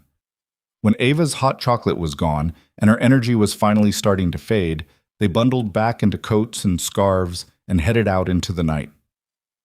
"I can drive you home," Charlotte offered. "My car's just around the corner. We're fine walking. It's freezing and late. Let me drive you." Mason was about to argue when Ava yawned so big her jaw cracked. "Okay," he conceded. "Thanks." Charlotte's Tesla was warm and quiet and smelled like leather and that subtle perfume. Ava fell asleep in the back seat before they'd gone 3 blocks. Mason gave directions to their building, watching the city pass outside the window. "Thank you for coming tonight," he said quietly. "Thank you for inviting me." "Ava really wanted you there." "What about you? Did you want me there?" Mason looked at her. She was watching the road, but something in her expression suggested the question mattered more than she was letting on. "Yeah," he said. "I wanted you there." They pulled up in front of his building. Mason reached back to wake Ava, but Charlotte stopped him. "Let her sleep. I'll help you get her upstairs." "You don't have to." "I know, but I want to. I want..." So Mason carried his sleeping daughter while Charlotte grabbed his bag and followed them up 3 flights of stairs to an apartment that suddenly felt very small and shabby compared to the world she usually occupied. But Charlotte didn't seem to notice, just helped him get Ava out of her coat and shoes and into bed without waking her. They stood in the doorway of Ava's room, watching her sleep. "She's special," Charlotte said quietly. "You're raising someone really special." "I'm trying." "You're succeeding." Mason pulled Ava's door mostly closed and led Charlotte back to the living room. It was late. She should leave. He should thank her again and let her go home. But he didn't want her to leave. "Can I ask you something?" Charlotte said. "Why did you really agree to stay on as a consultant? I know what you told me before about not knowing how to let go, but there's more to it than that, isn't there?" Mason sat on the couch. After a moment, Charlotte sat too. Not too close, but not too far either. "I wanted to make sure you do right by the building," he said, "by my father's legacy, and I didn't trust that you would. And now? Now I think you're going to do more than right by it. I think you're going to make it something even better than it was." Charlotte was quiet for a moment. "That first day, in the lobby, when I spilled coffee on you and said all those terrible things, you don't have to—" "Let me finish. That was the worst version of myself, the person I'd become without realizing it. And you called me out. Made me see it, made me want to be better." She turned to look at him. Nobody had done that in years. People either told me what I wanted to hear or stayed silent when I was wrong. But you didn't. You stood there in your coffee-stained jacket and told me exactly what I needed to hear, even though it cost you. That's— Her voice caught. "That's rare. I was just defending my kid." "You were being honest. There's a difference." They sat in the small living room with its secondhand furniture and radiator that clanged and all the ordinary evidence of a life lived on a budget. Charlotte looked completely out of place and somehow perfectly at home at the same time. "Can I tell you something?" Mason said. "Always. I was terrified of you. That first day. Not of you personally, but of what you represented. Someone who was going to come in and change everything and not care about the people those changes affected. Someone who saw dollar signs instead of humans. And now? Now I think you're one of the most decent people I've met, and I'm glad Ava has you in her life, that we both do." Charlotte's eyes were bright. "That means a lot." "It's true." They sat there for a moment longer. The space between them felt charged with something neither one wanted to name. Charlotte stood up. "I should go. It's late." "Yeah." Mason stood too. "Thank you again for coming, for moving your meetings, for caring. Thank you for giving me a reason to care." He walked her to the door. She paused with her hand on the knob. "Mason?" "Yeah? This, what we're doing with the building and the consulting and all of it, it's not just business anymore, is it?" "No," he said honestly. "It's not." "Good. I'm glad we're on the same page." She left before he could respond. Mason stood in his doorway listening to her footsteps fade down the stairs, the building door open and close, the sound of her car starting outside. Then he went back inside, checked on Ava one more time, and sat on his couch trying to process what had just happened. 6 weeks ago, Charlotte Bennett had been a stranger who'd insulted his daughter and made him question whether selling the building was the biggest mistake of his life. Now she was someone who moved investor meetings to watch a first-grade concert, who cried during solos and helped carry sleeping children upstairs, and sat in shabby living rooms talking about what mattered. Now she was someone who made him smile different and check his phone too often and wear nice shirts on Thursdays. Now she was someone who felt like maybe, possibly, the beginning of something he hadn't been looking for but needed anyway. Mason's phone buzzed. Text from Charlotte. "Made it home. Thanks again for tonight. Tell Ava she was perfect." He typed back, "Will do. Drive safe." Then, before he could think better of it, "Same time next Thursday? Coffee and pie?" Her response came quickly. Wouldn't miss it. Mason set his phone down and sat in the quiet apartment thinking about change and trust and all the ways life surprised you when you stopped trying to control it. The radiator clanged. Mrs. Kowalski's television hummed through the walls. Snow fell outside the window, turning the city soft and temporary. And somewhere across town, Charlotte Bennett was probably thinking about the same things he was. About concerts and hot chocolate and small living rooms where something had shifted between them. About how sometimes the best things in life came from the moments that started out worst. About how you could spill coffee on someone and insult their daughter and still somehow find your way to sitting beside them at a school concert 6 weeks later, crying over Silent Night and meaning it. The next morning, Mason woke up to Ava jumping on his bed. "Daddy! Daddy! Look!" She shoved her phone, the old one he'd given her for emergencies, in his face. On the screen was a text from Charlotte. "You were the star of the show last night. Thanks for letting me be there to see it. Here's a little something for the Penguin Fund. Below the message was a photo, a donation receipt. $5,000 to the Chicago Aquarium's penguin habitat adoption program. In Ava's name. She bought me penguins! Ava was bouncing so hard the bed shook. Real penguins. Well, not real, but adoption penguins. Can we go see them, please? Mason stared at the receipt. $5,000. For a 6-year-old who'd mentioned penguins exactly twice in Charlotte's presence. He typed back, "This is too much." Charlotte's response came immediately. "It's exactly right. Besides, I needed a tax write-off. Nobody needs a $5,000 tax write-off for penguins. I do. And Ava deserves it. Let me do this." Mason looked at his daughter's face. Pure joy, uncomplicated happiness. "Thank you," he typed. "This means everything to her." Good. That was the point. They went to the aquarium that Saturday, all 3 of them. Charlotte met them at the entrance wearing jeans and a winter coat and minimal makeup, looking more relaxed than Mason had ever seen her. Ava grabbed her hand immediately. "Come on, the penguins are this way." Charlotte let herself be dragged through the crowds to the penguin habitat, where Ava pressed her face against the glass and talked nonstop about species and habitats and which one was definitely hers, even though they all looked identical. Mason hung back, watching Charlotte crouch down to Ava's level, pointing at different penguins, asking questions that Ava answered with absolute authority, despite having learned everything from a nature documentary last week. This was someone who had shown up at 3 a.m. to fight a water main break, who'd moved investor meetings for a school concert, who'd donated $5,000 to penguins because a 6-year-old loved them.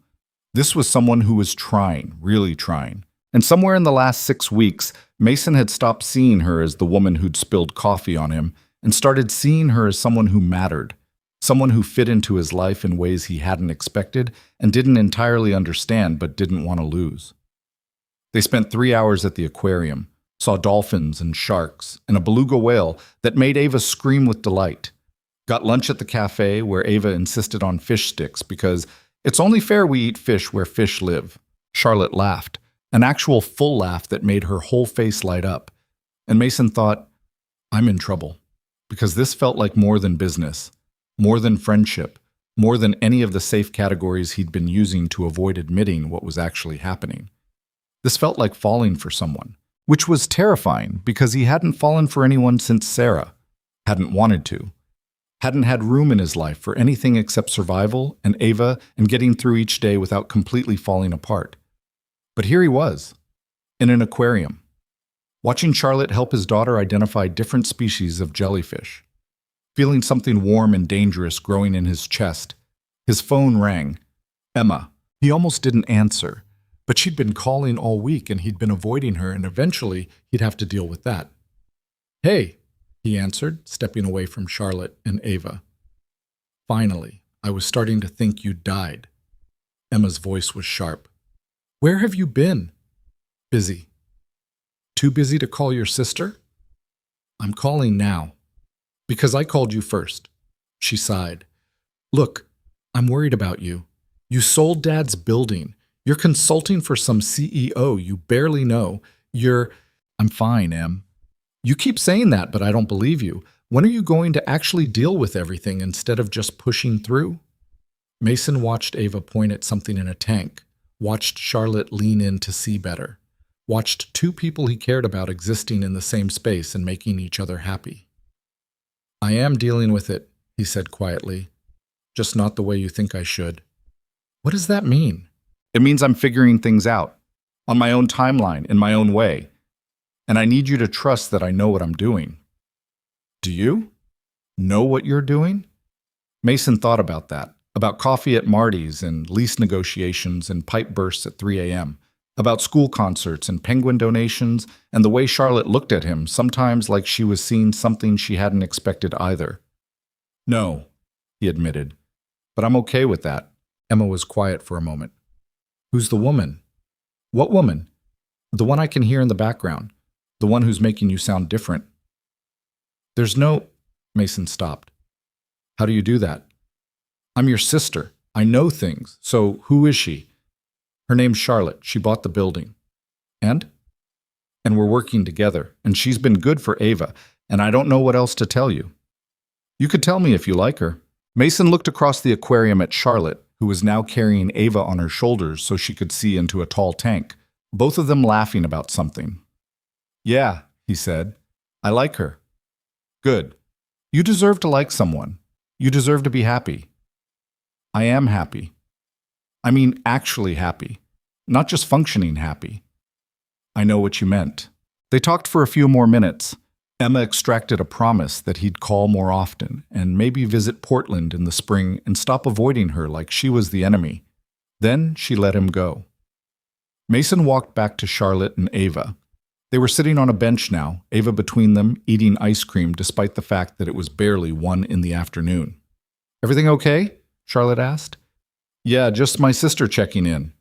"The one who worries about you?" "That's the one. Smart sister." Ava leaned against Charlotte's arm, getting ice cream on her coat. Charlotte didn't seem to notice or care. Mason sat down on Ava's other side. They stayed there for a while, 3 people on a bench in an aquarium, eating ice cream and watching families pass by and not talking because they didn't need to. This, Mason thought, this is what I've been missing. Not romance necessarily, though maybe that too eventually if they could figure it out. But this, connection. Someone who showed up, someone who tried, someone who made his daughter laugh and made him want to be better, and made their small life feel bigger somehow. That night, after Ava was in bed, Mason sat at his kitchen table with a beer and his laptop. Pulled up the consulting agreement he'd signed 6 weeks ago. The one that said 6 months and then they'd reevaluate. 4.5 months left. Then what? Walk away? Go back to just running his construction business and being Ava's dad and letting Charlotte manage the building on her own? The thought felt wrong. Incomplete. His phone buzzed. Text from Charlotte. "Today was perfect. Thank you for letting me be part of it." He typed back. "Thank you. For the penguins. For showing up. For everything. That's what friends do." Friends? The word felt both accurate and insufficient. "Is that what we are?" he typed. "Friends?" 3 dots appeared, disappeared, appeared again. Then, "I don't know. What do you want us to be?" Mason stared at that question for a long time. What did he want? He wanted Thursday morning coffee to continue. He wanted someone to call at 3 a.m. when things broke. He wanted Ava to keep having someone in her life who showed up and cared and made her feel special. He wanted Charlotte, in whatever form that took, whatever she was willing to give. "I want us to figure it out together," he typed finally. No pressure, no timeline, just see where this goes. The response took longer this time, but when it came, it made him smile. "I'd like that. A lot." "Good. Me too. See you Thursday? Wouldn't miss it." Mason set his phone down, finished his beer, sat in his kitchen with its radiator that clanged and its table that wobbled and all the familiar evidence of a life that was changing in ways he couldn't predict and didn't want to control. 6 weeks ago, he'd sold his father's building and thought he was letting go of everything that mattered. Now he understood that letting go wasn't the same as losing, that sometimes you had to release something to discover what it could become, that his father's legacy wasn't the building itself. It was the lesson Thomas Reed had spent 40 years teaching, that people mattered more than property, that dignity wasn't something you owned but something you gave, that the measure of your life wasn't what you accumulated but what you shared. Charlotte was learning that lesson now, teaching it to her CFO and her board, and everyone who thought buildings were just assets and tenants were just revenue streams. And maybe in teaching her, Mason had learned something too, that moving forward didn't mean forgetting. That trust was a choice you made every day. That love, whatever form it took, was worth the risk of being hurt. That sometimes the best things in life started with spilled coffee and terrible first impressions, and finding your way back from the brink of being someone you didn't want to be. The snow was falling again outside his window. Chicago buried under winter white. The city sleeping and waking and moving forward because that's what cities did, what people did, what life demanded. Mason cleaned up his beer bottle, checked on Ava one last time, went to bed thinking about Thursday morning and penguin habitats and a woman who'd started as a mistake and become something essential. 4.5 months left on the consulting agreement, but Mason had a feeling they'd figure out what came after, together. Because that's what you did when you found someone worth keeping. You figured it out. You showed up. You tried. And sometimes, if you were very lucky, that was enough. In the morning, Mason woke to another text from Charlotte. Just a photo this time. The view from her office window. The sun rising over Lake Michigan. The city waking up below. And a simple message. Another day. Let's make it count. Mason smiled and typed back, always. Then he got up to make breakfast for his daughter to start another day of consulting and construction work and all the ordinary moments that made up a life. But nothing felt quite as ordinary anymore. Because Charlotte Bennett had spilled coffee on him 6 weeks ago and changed everything. Because his father's building was in good hands. Because Ava had penguins and a person who showed up and a future that looked brighter than it had in 3 years. Because sometimes you had to break something to fix what was actually wrong. And sometimes the person who broke you was the same person who helped put you back together. Not perfectly, never perfectly, but whole enough to keep going, strong enough to try again, brave enough to believe that tomorrow might be better than today. And in a city that never stopped moving, in a building full of people whose lives intersected and diverged and touched each other in ways they'd never fully understand, that was enough. That was everything.